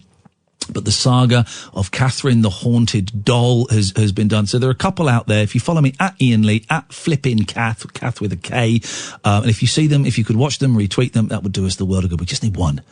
Just need one to go viral. Viral, and by viral, I mean 1 million. I want 1 million views. I want someone to send it to me going, Ian, have you seen this? And I go, yeah, it's me. That's all we want. That's all we want. Good evening, Sloop. Hey, howdy to Ian and howdy to both of the Katherines. I've had my mind blown tonight by hearing robo-Kath do Big Punisher lyrics, so I thought I've got to call in and share a story. I loved it. Okay. Wow. I mean... Yep, no. Have I said something wrong? I mean... No. That's robo-Katherine is being a little bit blue, that's all. And I think she's malfunctioning. Be quiet, human Katherine. You are now a redundant model. Okay, there we go. I'm going to pull her circuits out. These things happen. I wanted to share a spooky story. Yeah. And I know you guys have been talking about haunted dolls, and I've never really shared this with anyone. Here we go. Okay. And I thought I would call in and share this. But 2 people very close to me have died, and I've dreamt about it shortly before it actually happened. Ooh. Yeah, no, and I'm not making this up or anything. This is true. I had a friend of mine, Matty Yaddy, who died in 2003, and he died in a boat accident. And what happened was I dreamt about it. And hang on a minute. Sorry, this is actually quite serious. Do you mind that I'm playing the Halloween music under this call? No. Okay, great. It's fine. And I'll tell you why. I just suddenly realised that we were good, particularly after the criticism I got for apparently bullying a caller last night when I didn't. No, you thank you. You didn't. That's a different thing. But what I was going to say was, the thing was, when I told Matt about it, but prior to his death, he thought it was the funniest thing in the world. So it's taken me a long time. Yeah, he dreamt these things before the people died. Yeah. So I dreamt that Matt I'd found him wet and dead in my airing cupboard. I know that sounds funny, but that's the truth. And he thought it was funny, and he sort of said to me, you need to lay off the wacky backy, mate, sort of thing. And it had happened. But what made it really sad was he had got a recording contract, so he'd left the place we worked to go off and record this album, and there'd been a party and fallen off this boat. Yeah, and it's taken me even now I'm a bit shaky kind of talking about it, but the same thing happened with my father-in-law. He was killed in a car accident, and I had a really sort of traumatic dream, woke up, went downstairs to compose myself, and lo and behold, I got the call an hour later. No, flipping heck, man. And it's taken a long time. I mean, I know that we always have jokey calls, but I mean, I've just recently sort of started going to church and things like that, and I'm sort of being very open-minded about what I think. I'm going to get rid of the music feels inappropriate, so I'm going to get rid of that. No, it's not. No, it feels a little bit. So hang on. So you're now, is it because of these dreams, or is it because of the deaths that you are now looking for some kind of, I don't know, spiritual guidance? Well, I've had problems with mental health, you see. The thing about the dreams, I didn't tell a lot of people, and I think it's coincidence or synchronicity or whatever you'd call it, but I've sort of started going to church recently, and it's just given me a good feeling. I'm not saying that God's real or anything like that, but I've just found it to be something quite nice. Yeah. Does that make sense? I'm not trying to bring the show down, but do you know what I mean? Listen, I've never had any problem. I might have had at some point, but I have no problems with anybody that finds solace in any religion. It ain't for me. I think it's a load of old fairy stories and it don't work for me. But if people get comfort from it, then beautiful. You go for it. There was a moment in my mid to late 20s where a friend of mine, who's always been a churchgoer, kind of was doing a group himself and encouraged me to go with him, and I went to support him, really.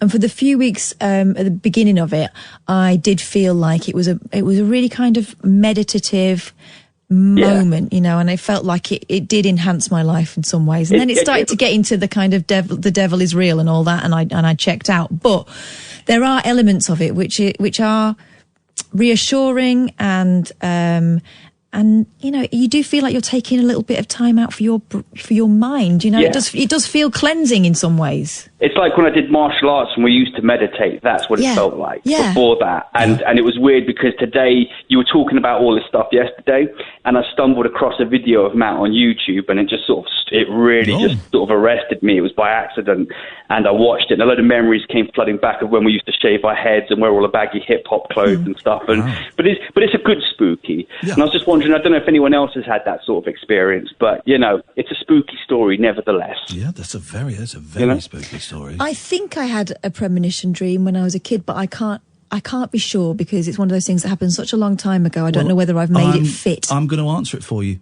You didn't. You didn't in that case. If you think... Well, I was so little. Yeah. But I think I woke up having had a dream about my Nana saying goodbye. Yeah. And then my mum told me that Nana had died. But that seems to fit too closely, doesn't it? That doesn't sound... No. Can I put one more thing to you, by the way? Oh, Ian, hang on a minute. You've asked us if you can put one more thing to us, and I've not said yes yet. Can I? I've got a theory on star signs. What? Star signs. You were talking, you said they're mumbo-jumbo. Yeah, they're nonsense. Patently, they're nonsense, yes. Yeah, they could be, but do you not think that maybe when a woman gets pregnant, it could be to do with the season, so that the child's behaviours and things like that, or sort of the way they are, is dependent on, like, the menstrual cycle? Could that be a possibility? So that sounds even more like bollocks. Katherine, as a woman, I'll let you refute this. My kids are 3 years, a month and a day apart, so my menstrual cycles around that time were absolutely like clockwork. Those kids could not be more different if they tried. So right.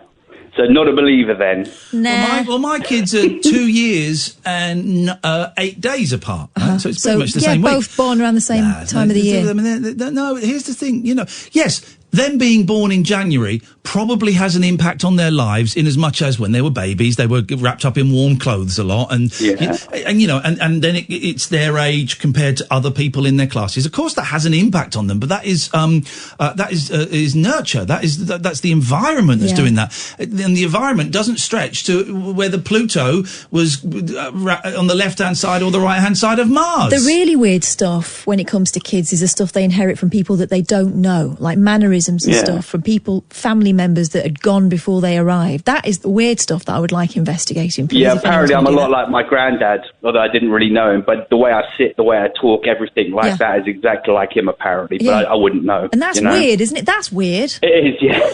Don't listen. Yeah, go looking for answers in a church. Go on. Yes. I will. Yes, I will. Don't go looking for answers in the bloody horoscopes. That's bullshit. That's mumbo jumbo. That's stuff that was invented just to get money off you. Some people might say. I'll say that. Listen, I'm looking forward to meeting you guys at the show. All right. Hang on. Whoa. Which show are you coming to? I'm coming to the London one. Yes, mate. We'll see you there.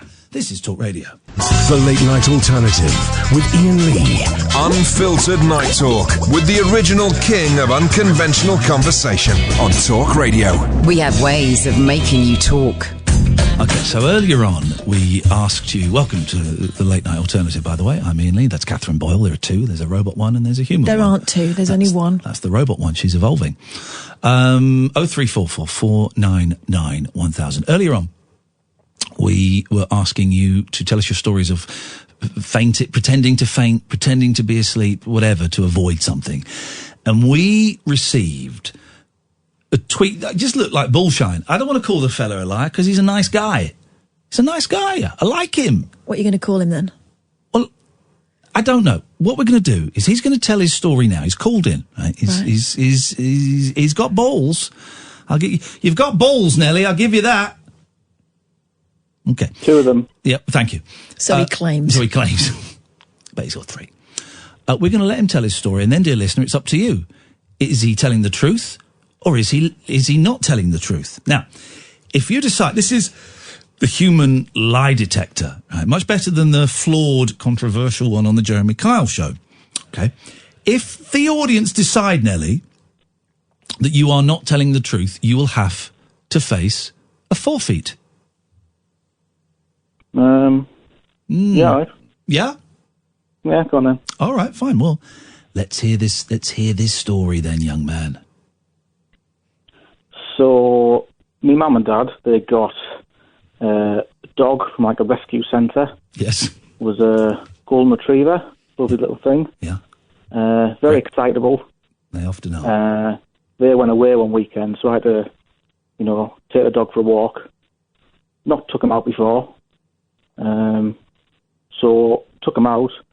They said, you can let him off the lead, it'll be fine. Yeah. No problem. He'll come back. Oh. But he didn't. Yeah. So, anyone who's got a dog, when the dog doesn't come back and you can't see it, that's a real sinking feeling in the gut. So obviously, I was sort of trying to get hold of him somehow. Yeah. He just thought it was a game, was running off, coming back slowly, then running off again. And then he was sort of near quite a busy road, so I started to panic a bit more. This went on for about 30 or 40 minutes. Quite a long time. Yeah. Rang my sister. She's like an RSPCA inspector. She just said, he'll come back eventually. Oh, helpful. So, wasn't much help. But there was something in the back of my head about golden retrievers being good in house fires or saving people.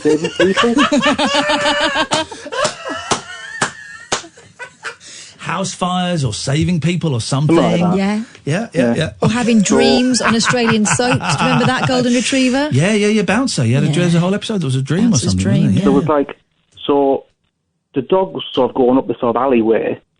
Yes. And I was sort of just like behind him, trying to get him, just following him basically. Couldn't get near him. And he was sort of always looking behind me, sort of seeing where I was. So there he is. So, no one around. I thought, well, if I fake an attack and he catches a glimpse, maybe he'll think, oh, what's going on there? And when you say fake an attack, you don't mean like fake being mugged or something? No, so I just clutched my chest and fell to the ground. A heart attack, right, okay. Yeah. You faked a heart attack to trick a dog? Yeah. Okay. So how did you do this? Could you do the heart attack for us now with their noises? Not really, it was more visual. Surely a heart attack noise is, oh.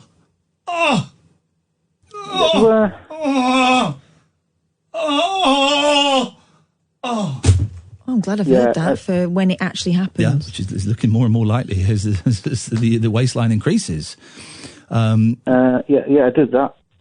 So, but yeah, as I fell to the ground, so I've kept my eye open a bit and noticed the dog sort of looking over and thinking, what's going on? Yeah, what's all this? And he slowly made his way over and got close enough and I grabbed him and it worked.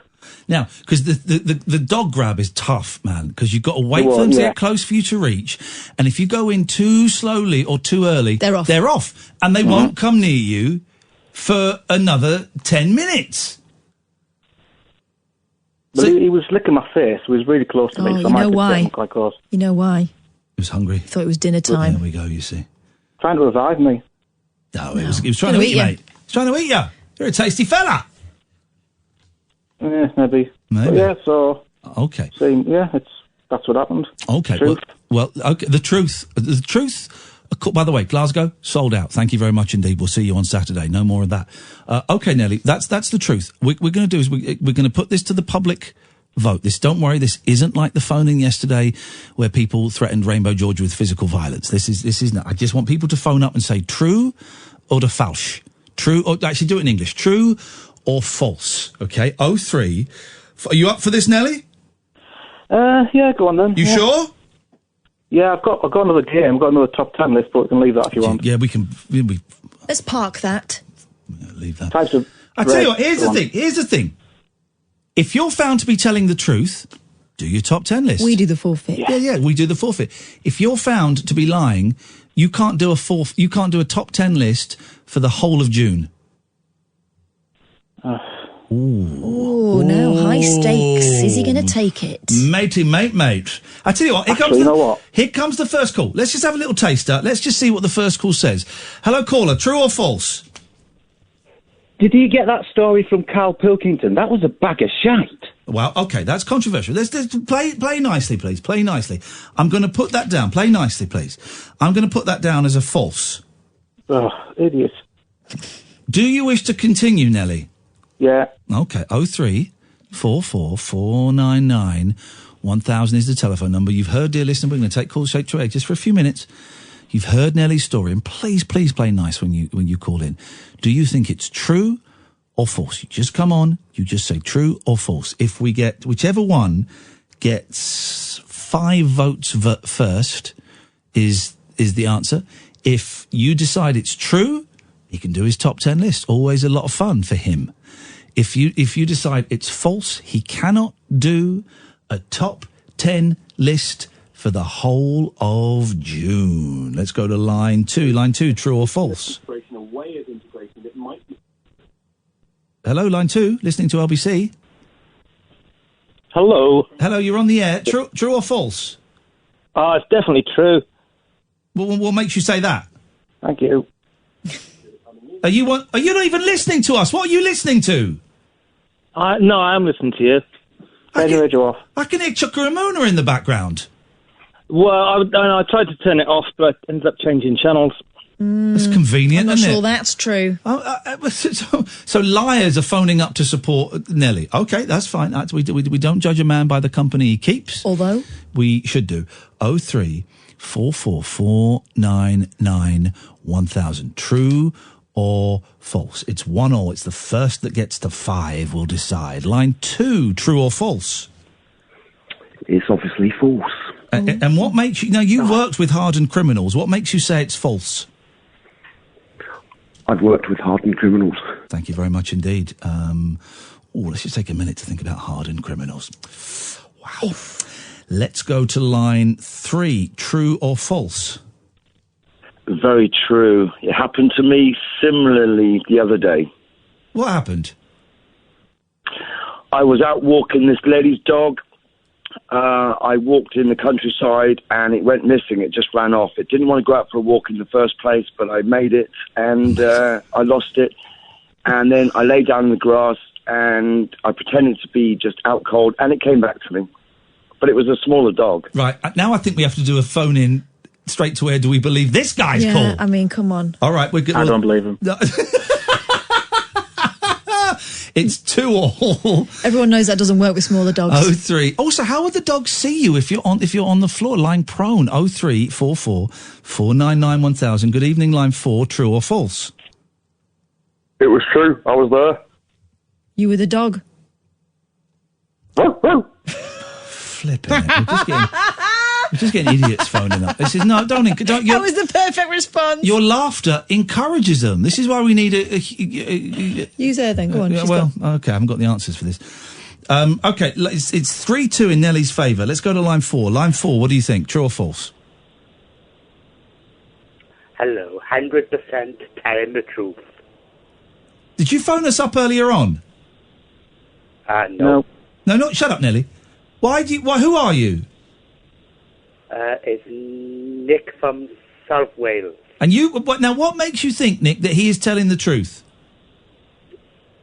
I don't know, he sounds really convincing, really, because... They do, though! They do, these liars! Yeah. Thanks, Nick. Nellie, Nick might change his mind, Nellie, so just be careful. Don't badger the witness. Do you want to change your mind, Nick? Go on, then. Yeah, we go, thank you. I like Nick. Nick's my call of the night. Thank you, Nick. Well done. You well done. Thank you. Right. It's 3-3. Just 2 votes. This is the tensest, slowest, but tensest vote we've ever done. We go straight to line 2. Line 2, true or false? False. Utter bullshine. Okay, thank you very much indeed. Right. You rang up earlier. No, I don't think he did. That was a different... I didn't recognise the number. This could be the last one. It's 4 false, 3 saying true. This could either take it to a draw or it could decide it. Line 3, true or false?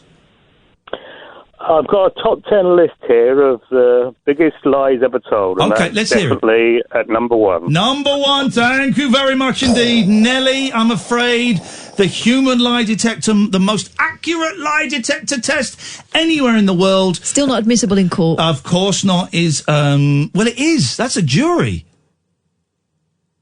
The thing is, they're wrong, though. Sorry? Well, where would I get that story from? It's a ridiculous story to make up. Yeah, exactly. Well, okay. What What about The Empire Strikes Back? That's a ridiculous story. Someone made up. Ain't true. What about Charlotte's Web? Charlotte's Web. That's a ridiculous story. Someone made it up. Truth is stranger than fiction.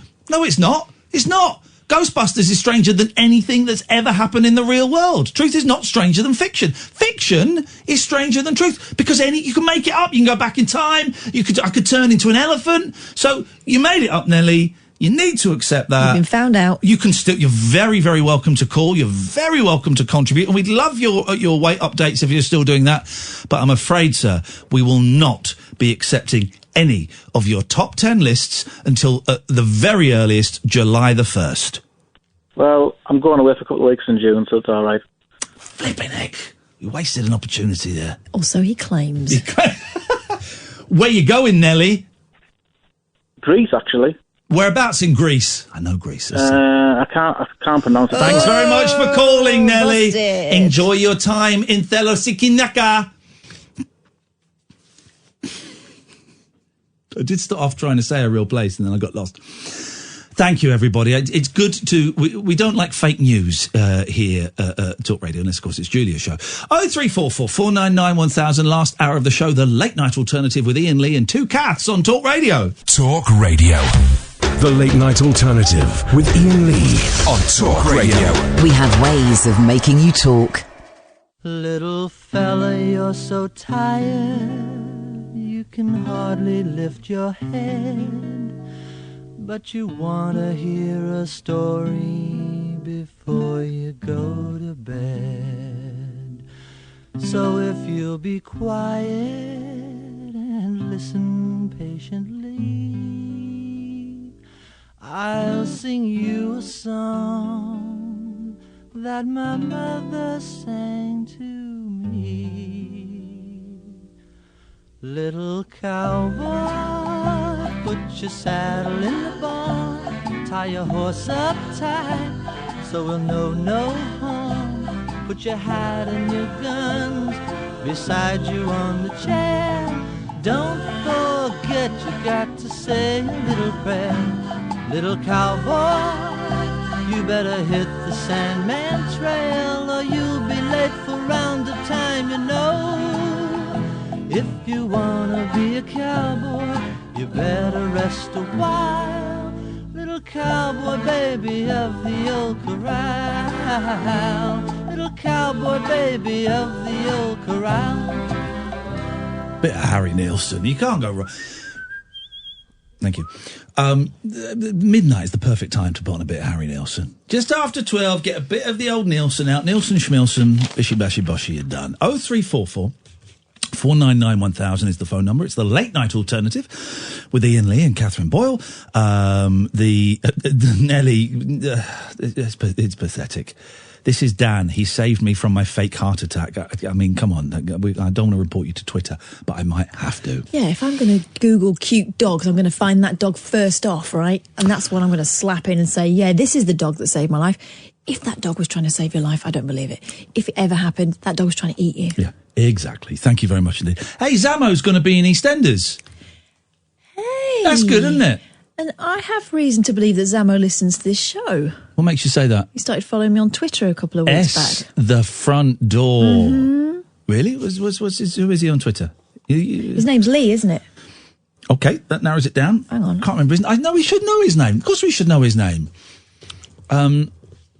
Lee Stafford? Lee McDonald. Lee MacDonald or Mac? Mac. Yeah, I thought so.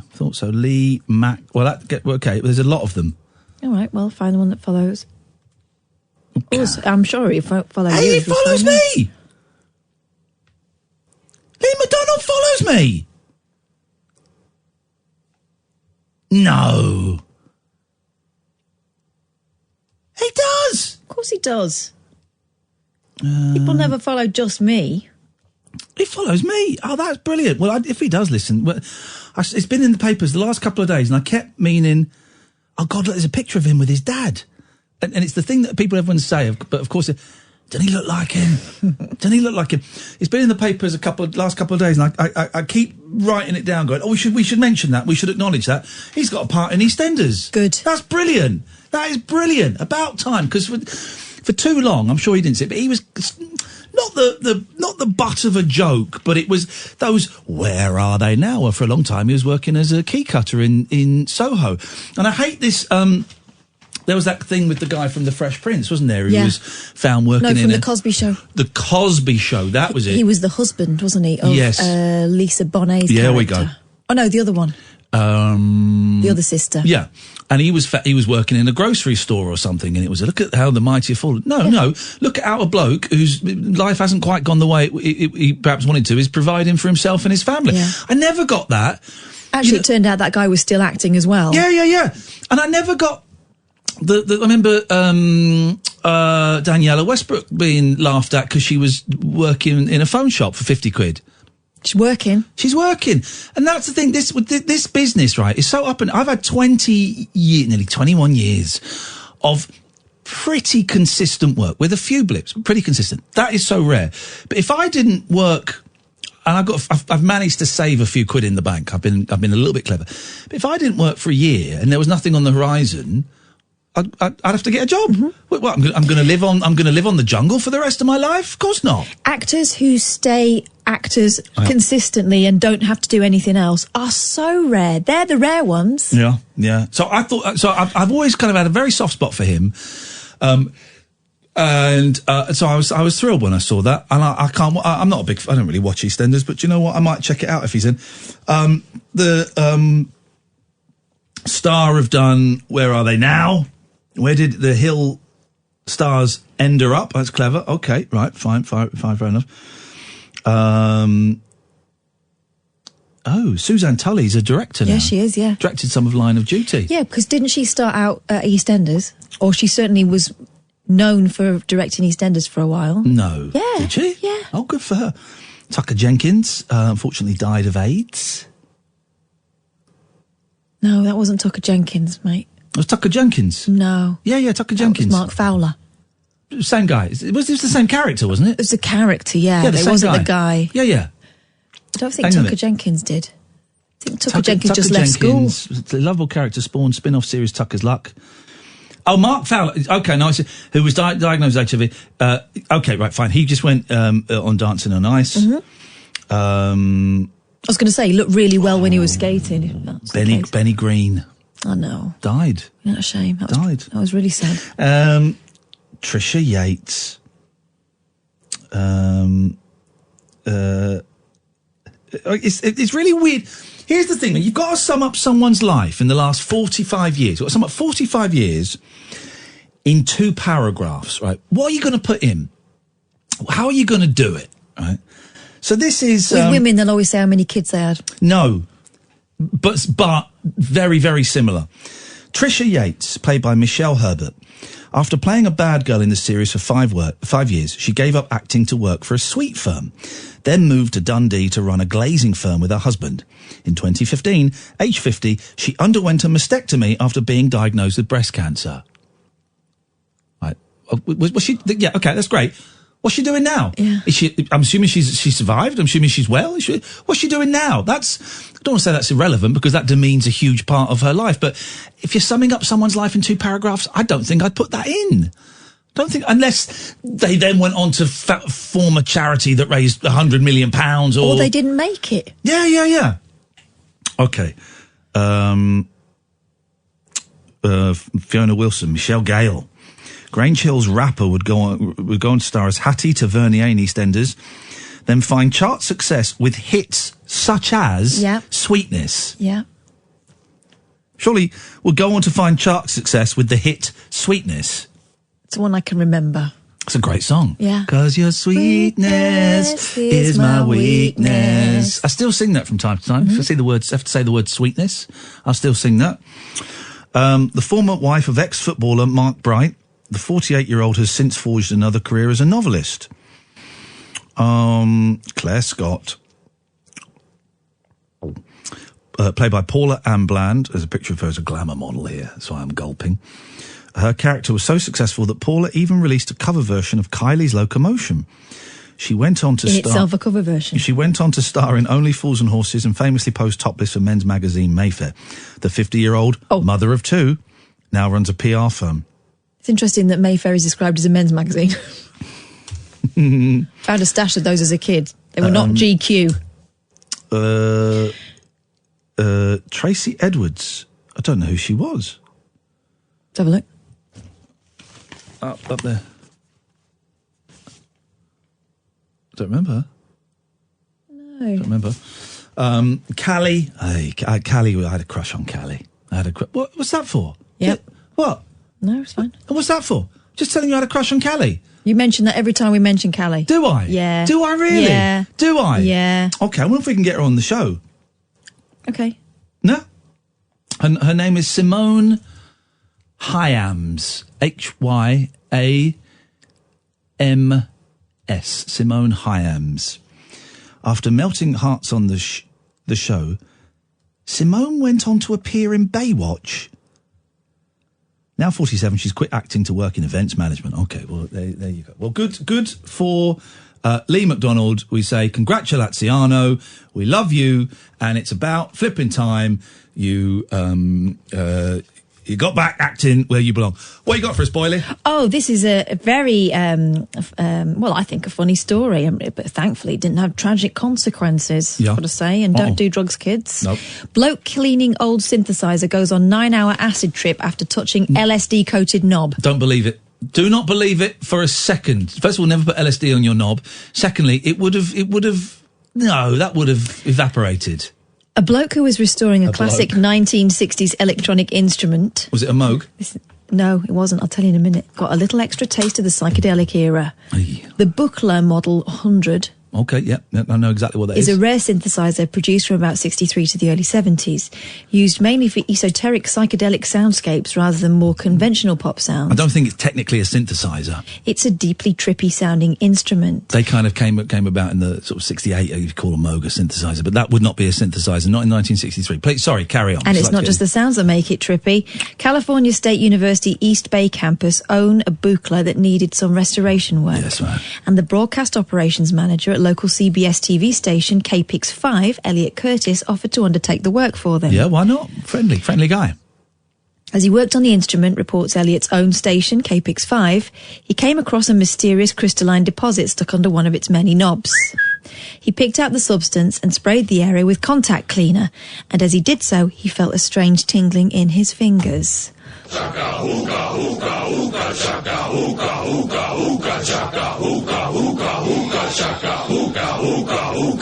That turned into a wild 9-hour acid trip for Elliot. Somehow the drug had not decomposed after all of this time at the university storage rooms, and within 45 minutes, Elliot was seriously and unexpectedly high. Wow! Rumours have long swirled among musicians that Buchla deliberately hid doses of acid in his instruments. Yeah, they were looking for new ways of creating sound, said Ines Theobot, assistant professor of music at Cal State East Bay. Later, medical tests confirmed the mystery substance wedged into the Buchla was LSD. Oonga, oonga, oonga, shaka, oonga, oonga, oonga. Maverick synthesizer designer Don Buchla definitely ran with a very psychedelic crew in his 1960s heyday. He hung out with the Grateful Dead's clandestine chemist, Owsley Stanley, who was credited with cooking up some of the era's most potent acid. Wow. Elliot rode out the trip and returned to the workshop to finish the restoration of the Buchla 100, but this time with gloves on. Later, medical tests confirmed the mystery substance wedged into the Buchla was LSD, and Maverick Oh, we've already done this bit. I think maybe I think maybe it is. They've repeated it. What's going on at the Daily Star? They've got a contact high. Flipping over. So what's happening? So there you go. I don't believe it. That I'm going to be honest. That story's even stinkier than Nellie's obvious bullshit. That doesn't feel right to me. I don't know. Don't do drugs, kids. Imagine if there was someone at home who was about to do some drugs, and then we went, don't do drugs, and they looked at it and went, yeah, you know what? Those guys. I'm getting rid of these drugs right now. I'm not doing any drugs because those two squares on the radio said don't do it. Especially because that story made it sound awful. Yeah. LSD. Yeah. Right, Talk Radio. The Late Night Alternative with Iain Lee on Talk Radio. We'll get you talking. That's your boots gone then, isn't it? Getting rid of boots. Blimey. All right, let's get some real news in. They're getting rid of 200 boots in places where they've got 2 boots. All right. So they're getting rid of like the double one of boots. a pair. Yeah, thank you very much indeed. But that's got to be the beginning of the end, hasn't it? It's not looking good, is it? It's not looking good for Boots. I tell you where Boots went wrong. They got rid of the computer department. Oh, I remember that. It used to be downstairs. It was upstairs in Slough. Right. You'd go upstairs, and on a Saturday, your mum would say, right, I'll be back in a couple of hours, and she'd go off and do her shopping in Slough High Street and the Queensmere, and you'd stay there and play video games for 2 hours. And if you got kicked out, you go next door to Smith's. Didn't they used to sell tapes as well? Yeah. Boots's. Yeah, they used to do everything. And Boots's like Marx's. I want to go into Boots's, and I want to see a load of computer games set up, ready to go, to play. That would bring them back. The high street is dead, is gone. Everyone should give up. I have no... W.H. Smith said in the news there it's been voted the worst street on the shop on the high street for the 4th year running. That is like the cockroach of the high street. Everything is going to be gone. W.H. Smith's will always be going. And I don't know why. Have you ever... When was the last time you went to the back of a W.H. Smith's? Oh, God. Go to the back, because it's the weirdest. I've only ever done it in recent times when you stop off at a service station. Yeah. And I'll go in a W.H. Smith. But I do remember the glory days of W.H. Smith when it had like a proper book section. Yeah. And when I was a little kid, my dad used to take me there. Before we had like Waterstones and all that sort of stuff, you go to W.H. Smith's and I would go and sit on the floor and read books in there. Well, you were a bumlick, weren't you? Oh, I loved it. I just say, Lane says, if you could take drugs to your fingers every time you picked up a tenner, you'd turn into a cockhead who thinks they're invisible. Well, no, you can absorb LSD through the fingers. Yeah. You can absorb it through the skin. So. And isn't there cocaine residue on a lot of banknotes? Yeah. But he's saying if that were true, that you could absorb drugs through your fingers, then you would be high on £10 notes. But it doesn't work like that, because cocaine has to go through an orifice. LSD can be absorbed through the skin. No, although I told you about the time I nearly lost my husband to a Caribbean jail. No? Yeah, we were about to leave an island. I can't remember which one it was. St. Lucia? This was back when my sister used to work for an airline, and we used to get cheap, brilliant holidays. Yeah. And we were coming back from holiday, and we were dropped off at the airport by, I'm going to say it, a bit of a dodge pot type guide. It's a little bit racist. I can only trace this back to him, you see. It's a little bit racist. We've both been in the same place at the same time for the whole time we were on holiday, right? So what happened next, I can only put down to the fact that my husband shook that guy's hand and the guy gave me 2 kisses the old French way. Okay, yes. Not French kisses. No, on the cheek. Sur la poisson. Didn't touch my fish. So we got to the airport and we all lined up, and they were doing this kind of, when they get... You've got a finger out. I don't know where that's going. Like a finger puppet, a plain one. It's got a coat. It's got like a paper coat on your finger. Like a finger puppet. And they were touching it on everyone's hands and then feeding the paper finger puppet okay, so through they're a machine. The hands, Yeah. I got waved through. My husband set all the alarms off. Yeah. Tested positive for cocaine on his hands. Ooh, flipping heck, man. Yeah. Wow. Him and about 4 other blokes. He looks the sort. I've met lined your fella. up. Looks the sort. He doesn't at all. They're all lined up, and they weren't told why. Everyone else is being waved onto the plane, and I'm going, I'm not going on the plane. I'm waiting for... I was thinking he's going to get back. He's going to get banged up. Yeah. So I immediately became indignant jail wife. Well done, yeah. And I wouldn't leave, and I was demanding to know under what authority they were holding them. You're like the women that are attracted to Charles Bronson. Yeah. At that time I worked for the BBC, so I was like, I know his rights. You can't hold him. You tell him what you're being held for. My dad once said, when we stayed in a crappy hotel in Spain in the early 80s, they wouldn't fix something or move us to another room. Listen, I work for the BBC. If you don't want this to be on Esther Ranson's That's Life, you will sort this out right now. They sorted it out immediately. It works. Yeah, you're not really allowed to do that, but at that point I was thinking I was going to be doing some very long prison visits. And then, they held them for ages. I've never seen someone do panic sweats before, right? But I could see the sweat coming out of his pores. That was probably the cocaine he'd taken. You get very, very sweaty on coke. It wasn't. He was so frightened. He was so frightened. Paranoid. And then, no, not paranoid. And the other blokes next to him were going, I'm banged to rights. I've been on all weekend. But because there'd been some sort of yacht race or something. Yeah. And they'd all been on, and he hadn't at all, because I'd been with him the whole time, and we were boring back then. We just used to spend a lot of time. Hey, there's nothing boring about not doing cocaine. No, we were doing other things at that point. But anyway, so... Blow? No, having it off. That's what I meant, blow. So yeah, and then after about 10 minutes of pure panic and me thinking, this is it, this is how miscarriages of justice happen, and of course everyone's innocent in prison, they let him go. Yeah. But they let everyone else go as well. Did you open the wallet? All you do in a place like that, open the wallet. Yeah. Right. How much are you going to go? They just they just take all the notes out, you go, right, fine. They just let them all simmer for a while, look through all their bags. Yeah. They let everyone on in the end, even the ones that have been proper dodge pots the whole time. But, they weren't carrying it. They just tested positive for having contact with it. I want to go to prison. No, you don't. I want to go to prison for 3 nights. All right, let's think about something you could do to deserve that. No, when Paul McCartney went to prison in Japan, my favourite. He wrote. Here's the thing: Paul McCartney went to prison in Japan because he was found with a kilo of grass in Linda's bag. It was like the top of Linda's bag, right? Going through Japanese. Why did he get sent down in her? Was it her bag? It was her bag, but as soon as they opened it, he grabbed it and he went, "That's mine." Oh, like a gentleman toker. Grabbed it. How romantic. And went, because they opened it and it was just sat on the top, and he grabbed it and he went, "That's mine," and held it. And it's the most fascinating period in Beatles history, as far as I'm concerned. Come to you in a second, Nigel. And I'd love someone to make a film of it. There's not much news footage of it, but there's some. And the footage of him being marched out of, I think it's Narita Airport, I'm not sure. I've been there. Coming out of the airport, and he's sort of doing that. He's trying to do the wacky head shake and all of that, but he's obviously cacking himself. Because I think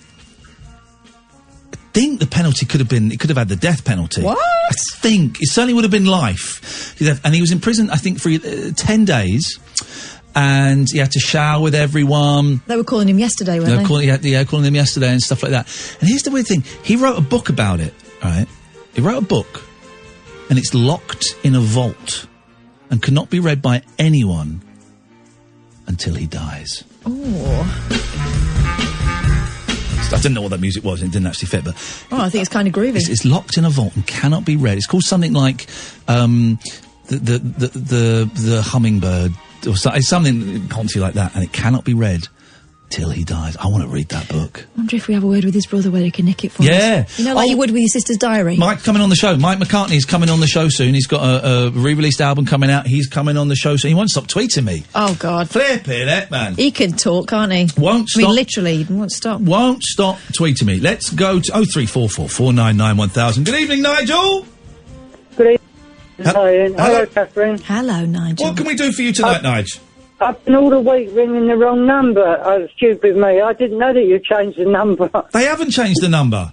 Just the address. I was dialing 08 instead of 03. Yeah, but the number hasn't changed for about 3 years. No, but I tried 03 and I got through straight away. But when I did 08, 444 991... It wouldn't... 08 wouldn't work because that's not our number. No, but...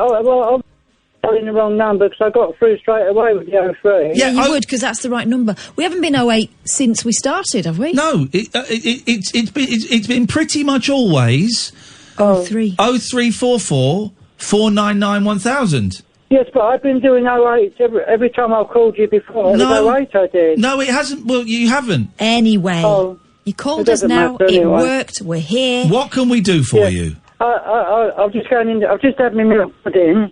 The line is terrible. I'm just going in the kitchen where I normally go. Hang on. Yeah, why don't you start? Yeah. Why don't you start the phone? Why don't you start the phone calls where you know the phone works? Well, it's because I didn't expect to get through because I was dialing the wrong number all the way. No, but you knew. But you knew you got through because you spoke to Sam and he called you back and you would have heard me say. I had the milk pudding on my lap and I had to finish it while I was waiting. You finished what? His milk pudding in his lap. Milk pudding while I was waiting. I don't know what milk pudding is. Rice pudding, sorry. Right, okay. That's why I don't know what it is, because it's not a thing. Right, I've got something funny to tell you, Ian. Okay. You know, the Waldens that been helping me, after Mum died, the Waldens. Yes. And they brought me a mower about a month ago, and I got it out about 3 days ago. And it wouldn't start very well, but I got it started. I did half the garden, and when I tried to start it the second time, it started smoking, and I carried on trying to start it, and it exploded in flames. Right where Mum fell and banged her head, exactly the same spot. Oh, that sounds like an omen. That sounds like synchronicity. Yeah, it caught, and I had to drag it right down to a big ring, and someone put a hose pipe on its foot, and the engine fell out the bottom of it. Wow, that warden must really want you dead. They're trying to get rid of you. I didn't expect it to blow up, and all the fuses blew in the house as well. Yeah, it would do. Wow. It was ever so frightening for me. I'm still upset about Mum. I needed to talk to you. I'm still still upset about Mum, honestly. Yeah, I know you are. Of course you are. And it's taken ages to get over it, really. But, you don't get over it completely. She's always there in one way or another. You just kind of get used to it, Nigel. I still miss her very much. She an image in my head, and she's just disappeared, and it's I can't even go to the grave at the moment because I'm too stressed out to go to the grave, really. That's all right. Have you been singing? Yeah. Have you been performing? Not anywhere at the moment. What, busking, you mean? Well, just performing anywhere. No, not anywhere at the moment, no, because I want to get back into busking, but I've been so busy sorting other things out, really, basically. Yeah, well... bills and things. Okay, well, but would you like to perform for us now? What was I going to say? Yeah, so they're going to try and get me another mower, hopefully, but I can do it all myself without asking the council, which is good, isn't it? And I did a lot of digging, weeding as well. There you go, perfect. You see, dug all round the grass. Good to have something to focus on. Yeah, so I've done, and I cut the hedge as well. So I've done basically nearly all the garden. Beautiful. There you go. That's great work. You should be very proud of yourself. I was 2 hours on the garden one evening. Man. That's when it was nice and sunny about last week. Yeah. Well, you should be very proud of yourself. You've done a good job. Hopefully the sunshine's coming back at the weekend, isn't it? I think it's supposed to be hot. Well, not too hot, because of the cyclone. It's going to be very hot. It's going to be very hot. Shall I do Nigel's time again? Yeah, let's have Nigel's time. That's a great, upbeat, fun song. I have to keep it down a bit quiet because of the neighbours. Screw those losers. Screw them. Yeah. Go on, then. No, what am I saying? Yes, what am I saying? Here we go. Let's have Nigel's time, performed by Nigel from Maidstone himself. Fantastic. Tuning in, calling up, talking to the nation, sing a song, melody for your adoration. Late night phone-ins, I'm keeping you awake. It's our time to shine. Up all night, it's entertainment time.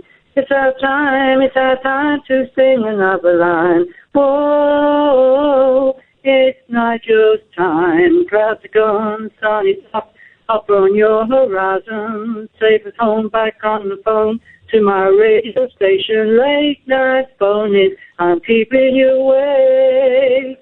It's our time to shine. Up all night, it's entertainment time. It's our time to sing another line. Oh, it's Nigel's time to call and make my point. Time to play and rock this joint. Take it to the bridge. It's exciting. I'm inviting you to listen for another day. Okay. It's our time to shine. Well done, Nigel. Excellent stuff, as always. And good work on the gardening. 0344 499 1000. Let's take calls straight to air for the last 30 minutes. See if any magic happens there. This is Talk Radio. Across the UK, online and on DAB.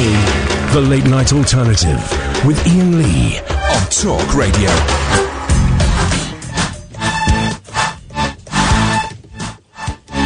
Oh, Fatboy Slim, innit?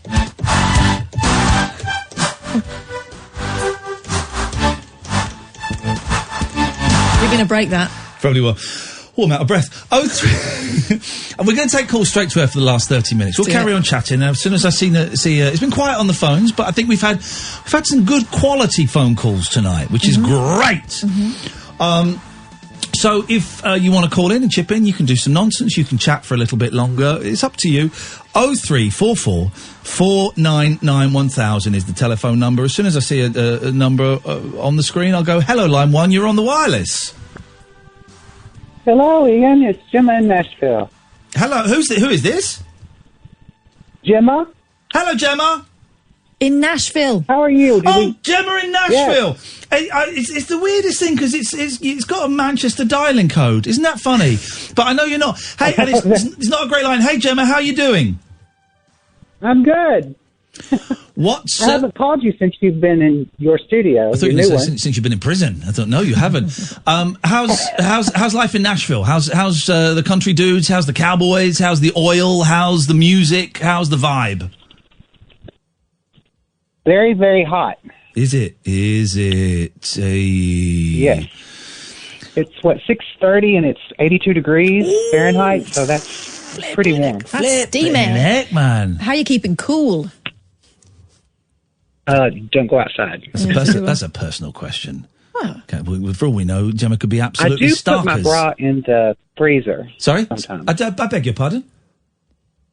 I put my brassiere in the freezer sometimes. I think other people do that too.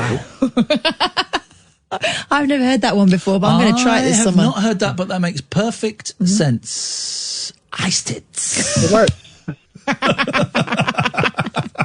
That does make perfect sense. Is it not too cold?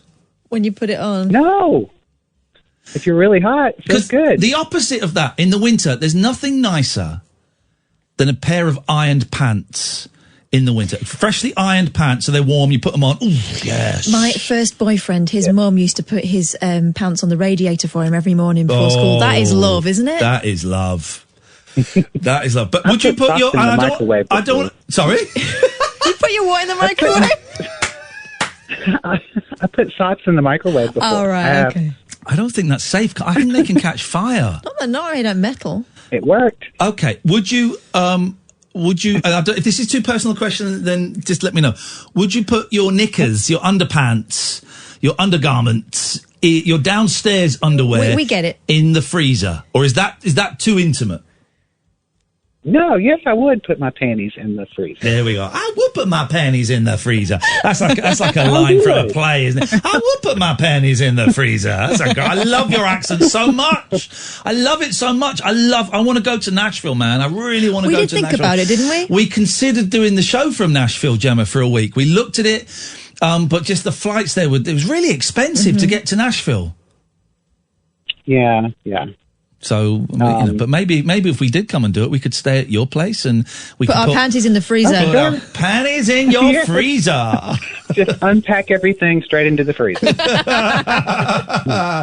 What can we do for you? But I hadn't called. Let me tell you, I've been meaning to call and I haven't because I got very paranoid about swears and dumping. Oh, why did you get paranoid about that?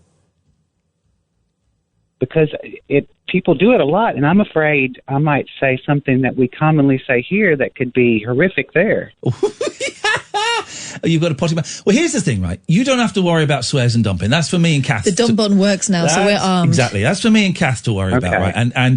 And we listen. If people do it accidentally or it's a cultural thing, we're cool with that. You know, we give a couple of yellow cards, and we like you, Gemma. I'm trying to think. I don't think there are any it's more the other way around. There are more British words. Like if I say snickerdoodle biscuit, which is nothing here, it might be some kind of crazy pedo phrase there. Wow. You know? I mean, look at rearview mirror and pedos all over the country are going, what? Where? Where's the snickerdoodle biscuit? What is this? Goddamn pedo code. Who told those straits? Wow. Well, I always get great pleasure. The you know the word W, you know winker, but with an A in it, right? Right. That doesn't mean anything in America. No. It's mentioned in The Simpsons. It's mentioned in Mork and Mindy. One of the characters is called Mr. Winker. Mm-hmm. And I used to get great pleasure saying it very loudly on the streets of New York because it didn't mean anything. I think Mike Myers included it in one of his films just because, well, he's Scouse, isn't he? His parents are Scouse, aren't they? So they're from Liverpool originally. We know what Scouse means, yes. Yeah, but Gemma might not. So Gemma... you can't say that on the radio? No. It's really quite a strong swear. It's quite a strong swear, but we could say, like, for example, on American radio, could you talk about jerking off? Yeah. Okay. What station do they do that on, please? At certain times. Between 12 and 2 in the afternoon and 5 and 7 in the evening is the jerking off hour. For a whole hour? Wow. These Americans have got stamina. Well, you know... There's satellite, which you can pretty much say anything you want. Oh, yeah, satellite. Is that this, like, Sirius subscription radio? Yes. And loads of people sign up for that. People pay for that, don't they? Oh, yeah. That's how Howard Stern makes his millions. Isn't that what DAB is? No, because DAB is free. We don't have subscription radio over here. No, it would be a podcast in that case, wouldn't it? But even then, people get it for free. The only sort of real thing that you pay for is the license fee to get BBC, which is more of like a state kind of thing. No, we have no... People tried subscription radio. Fubar was an example. Yeah. And no one went for it. Well, there's enough free stuff that people don't feel the need for it. No one went for it. We're not suckers like you Yanks. Yeah. No, I kind of... buy anything. No, I actually see a benefit in it. I do think I think it's a great idea. You pay for the channels in the same way that you do with TV. You get different packages. You pay for the channels that you like. Right, but radio is just so ingrained in this country as you know, like a freedom of speech, free to the masses kind of thing, that it just won't take off, unfortunately. People want... But is it free if you can't say a swear? Well, there's no such thing as free speech on the radio, and I would argue there's no such thing as free speech anywhere. Really, there's no free speech without responsibility. Yeah. Everything you say has got consequences. Yeah. Hey, nice one, Gemma. Was there anything else you wanted to say? It's so lovely to hear your voice. No, I'm just wanted to catch up. That's all. Nice one. You give us a call again, all right? And we'll speak to you very soon. Thanks a lot, Gemma. Cheers. There we go. Call from Nashville. I like Gemma. I love the accent. I love that accent. Old Miss Icy Panties. I put my panties in the freezer. Let me get your panties, madam. Where are they? Well, my panties are in the freezer. Let's take one more call, then we'll have a quick break. Let's go to line 2. You're on the wireless. La la la la. La la la la la. La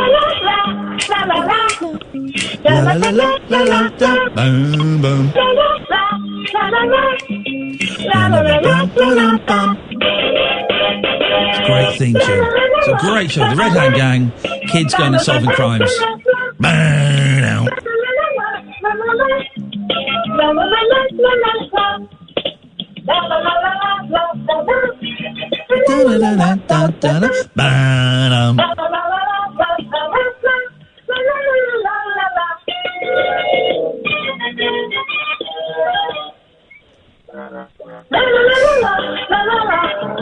Dropping out off a footwork, kicking the ball till it's dry. We saw Johnny Giant. It's a mega mix. It's a kids gang mega mix. I never watched Jossie's Giants. Jossie's Giants! No, I used to switch it over when it came. Yeah, it's boring. So we'll switch it over now. This is Talk Radio.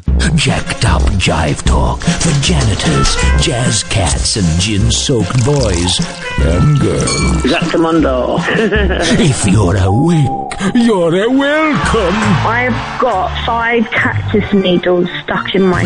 The Late Night Alternative with Iain Lee on Talk Radio.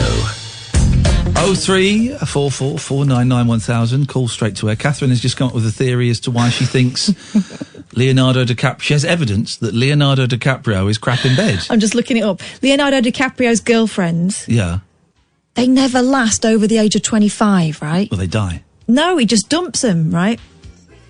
So, for example... Let's not go there. Yeah. All right, so I just Googled it, and the first thing I came up with is a publication called femstella.com. Femstella. Leonardo DiCaprio's dating habits are grossing people out, and for good reason, says Femstella. Leonardo DiCaprio is one of the most recognisable celebrities, and there's no question he's one of the greatest actors of our generation. I think there is question. Great. I think he's a good actor. He's done some cracking films, but a great actor. But while the world is focused on his incredible talents and humanitarian efforts, there's a huge elephant in the room that needs to be discussed: his dating life. Leo definitely has a type. Tall, blonde, thin and young. And there's nothing wrong with that. Most people have a type after all. Yeah. But over the weekend, Reddit user Trust Little Brother created a chart, see below. There's a chart. Of Leonardo's dating habits, and it's been making waves on the internet. That's not a weird thing to do, right? Make a chart of an actor's dating habits. Well, it points out something that's gone over everyone's heads. Leo has never dated a woman over the age of 25. Wow. The chart so shows... what, when he turned 25, he stopped dating women? No. The women aren't over 25. He's not interested anymore. The chart shows 8 of Leo's girlfriends, including A-listers like Giselle Bundchen and Blake Lively. Giselle Bundchen? Yeah. That's not a name. Yeah, she's a supermodel. She's have gorgeous. you heard of, line 1, have you heard of Giselle Bundchen? Hello? Hello, caller? Okay, I guess they haven't heard of Giselle Bundchen, okay. And Blake Lively, who is now married to Ryan Reynolds, right? Yeah. Right, is Ryan Reynolds gay? No, Blake Lively's a girl.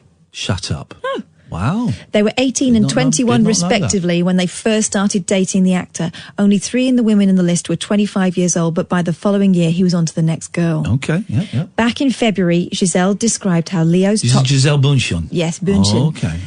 How his toxic behaviour affected her. She told Porter, no longer numbing myself with smoking, drinking and too much work, I was becoming more and more aware of things I'd chosen not to look at. Was I alone in wanting to do some serious soul searching while he stayed the same? In the end, unfortunately, the answer was yes. Leo, who's now 44, has moved on to another young, impressionable girl, 21-year-old Argentinian model and Al Pacino's stepdaughter, Camilla Morrone. Oh, you don't mess around with Al Pacino's... Hoo-ha! Hoo-ha! Isn't that right, line 1? Absolutely right, you don't mess. But you can mess around with this. Is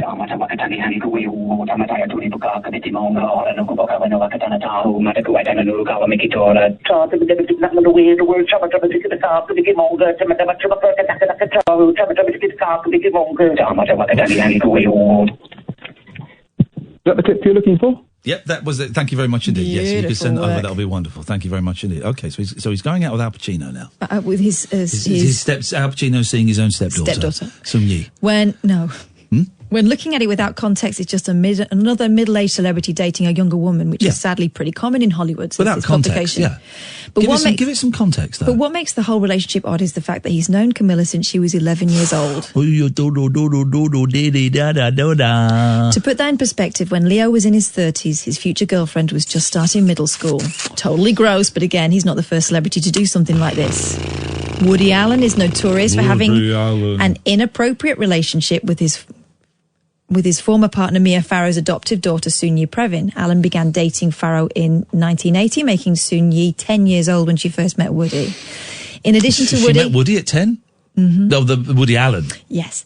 In addition to Woody, countless other men have dated women who were significantly younger than them. Think Drake, who's 31, and Bella Harris, who's 18. John Mayer, then 32, and Taylor Swift, who was then 21. Hang on, 32 and 21 is fine.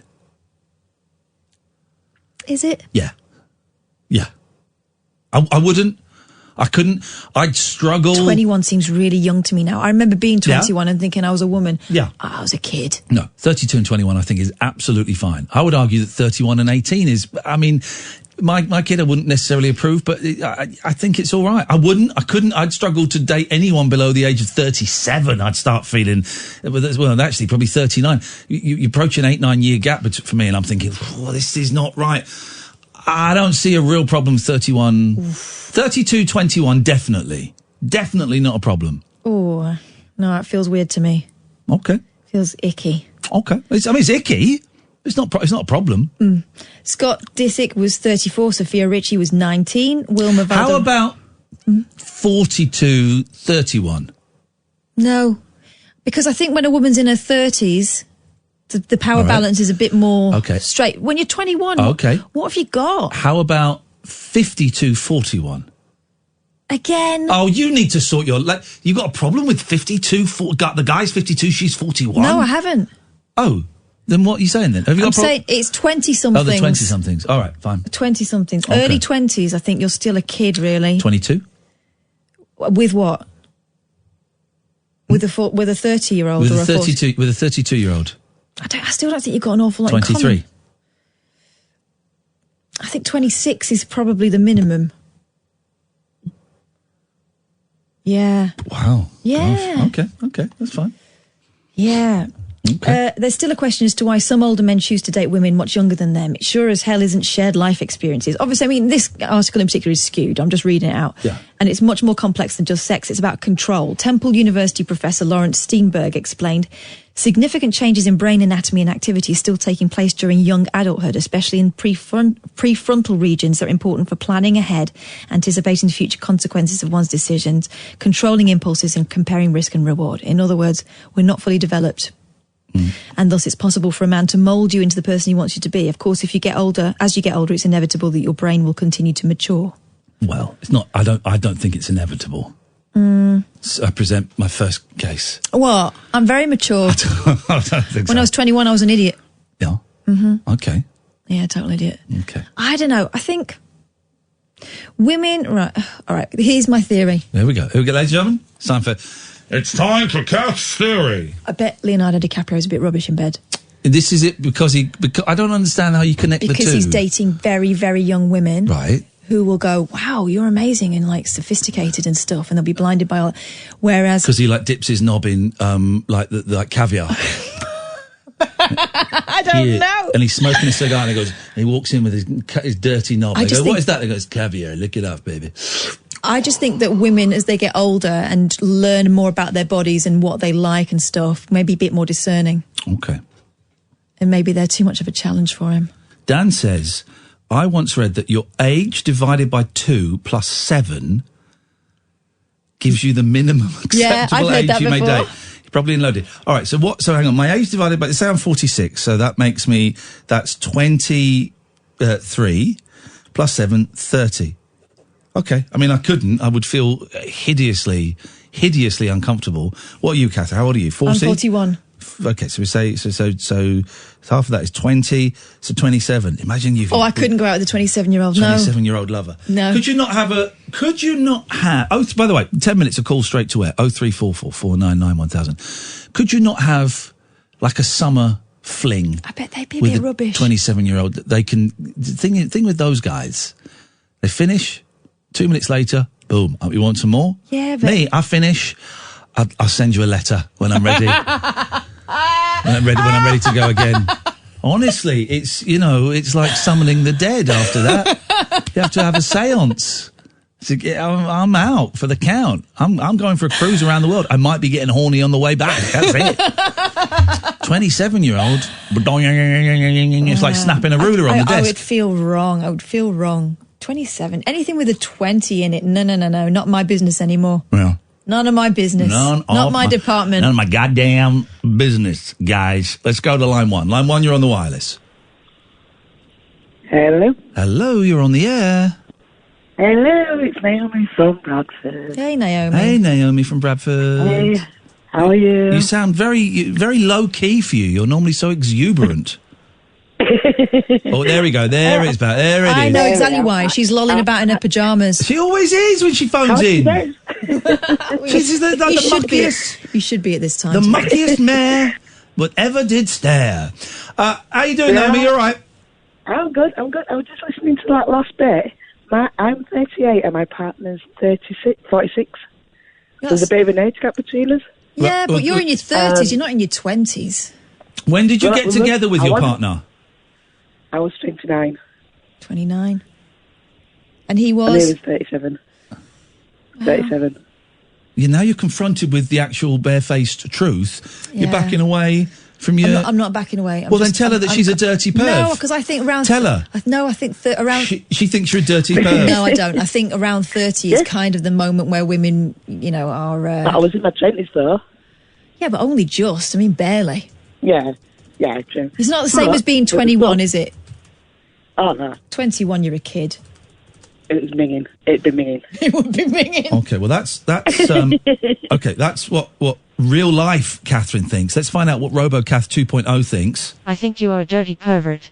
Now go and have it all. Okay, there we go. There we go. I agree with robot. There you go. You see, you've been... This is the robot... The robot speaketh the truth. Robots can't lie.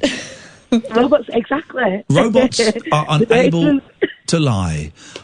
Do you not have that thing like where he'll mention like a TV program like Rhubarb and Custard and something, and you go, what? All the time. Yeah. All the time. And is that not? Is that not annoying for either of you? Because if I was doing that, I would be, and it was me that was not being remembered, I would be so frustrated. Time. Yeah. All the time. And is that not? Is that not annoying for either of you? Because if I was doing that, I would be, and it was me that was not being remembered. It's probably time to say goodbye to you. Thank you very much. I've got no idea what's just happened to phone box. My screen is gone. Good evening, Paul Ross. Good evening. How you doing? Or good morning, I should say now, to be pedantic. And the pedants are revolting. Yeah. I got married for the first time at the age of 20. I was at university. Child. Flipping heck, man. She was 47. No, she wasn't. No. She was 2 years older than me. My first lovely wife, Anita, mother of my son. Wow. Different days. I was a best man first when I was just 17. All my best mates had married by the time I went to uni. By the first couple of years of uni, my mum was married at 19. I guess Dad was 20, and I mean they were pregnant. You know, it was a proper shotgun kind of vibe. I think she had my sister at 19. You know, so well, I was born. My mum was still 17 when I was born. I was born on my dad's 18th birthday, and I worked out when I was about 11. Hang on, I was born December the 31st, and I weighed over 10 pounds. Yeah, Mum and Dad's wedding anniversary, late June. Probably not a plan, baby. You know what I mean? It's funny, isn't it? Those things back then mattered. Those things back then mattered, and the fact that you could still be called, and I'm going to say the word in its true context, you'd still be a bastard, you know, and that was... Well, see, my father was. That's why he had no middle name. Because in those days, he was born in 1939, you couldn't register... Or 38 was born. You couldn't register a middle name if you were illegitimate. Could you not? And I remember my mum once getting slightly embarrassed. She was great, my mum, nothing, Teflon. But we were watching, it was an old Benny Hill show. Yeah. And they started the gag and they said, and yes, I remember he was born in that little town just outside Wedlock. Right. And I don't know, I remember looking at my mum and she went slightly red. Isn't it funny? Early Not funny, 70s. but that's what it was. Yeah, It was shameful. As they used to say about people living together, wedded but not churched. Yeah. Great phrase. I've got no idea what the out time is. Why don't you tell us? Because this phone box has just switched off for some reason. What time are we out? 58:15. 58:15. That gives you 1 minute 15 seconds, Paul, to tell us what's coming up on the show. Great book I've just finished about a chap who was born into a multi-million-pound inheritance. Yeah. Never actually got it for interesting reasons, but it was the German textile company, started in the 20s, and they basically developed and flooded the world with the original terry toweling robes. Oh, yeah. Spotted it early. This chap then lived the life of Riley. He became a playboy. He had his own businesses, became a film producer. Yeah. One of the producers on not a great film, but it made money, the Nick Love directed version of The Sweeney with Ray Winston and Plan B. Okay, when that opened back in 2012, it was the biggest film in Britain the first opening weekend. Yeah. Okay, so he's got this lifestyle. He also conned 30-odd people, including friends and family, out of £45 million. He's now serious cocaine problems, fantasist, narcissist. He's banged up in a Swiss jail at the moment. The story, if you pitched it as a movie, people would say it's too far-fetched to be true. He's known as Mr. Charming. He's now real name Felix Vossen, and we've got the author of that great new book. He's a leading financial journalist, and it's like a cross between the Wall Street Journal and a kind of John le Carré novel. Yeah. Because there's one moment when he's trying to convince investors he's worked with Charlotte Rampling, Drew Barrymore was in one of his films, so he was delivering. And at one point he says, come on my yacht. I've got a yacht on Lake Zurich. He went out an hour later. We'll have to find out the end of that story. This is Talk Radio. Talk Radio. Listen, phone, talk. Talk Radio. We'll get you talking.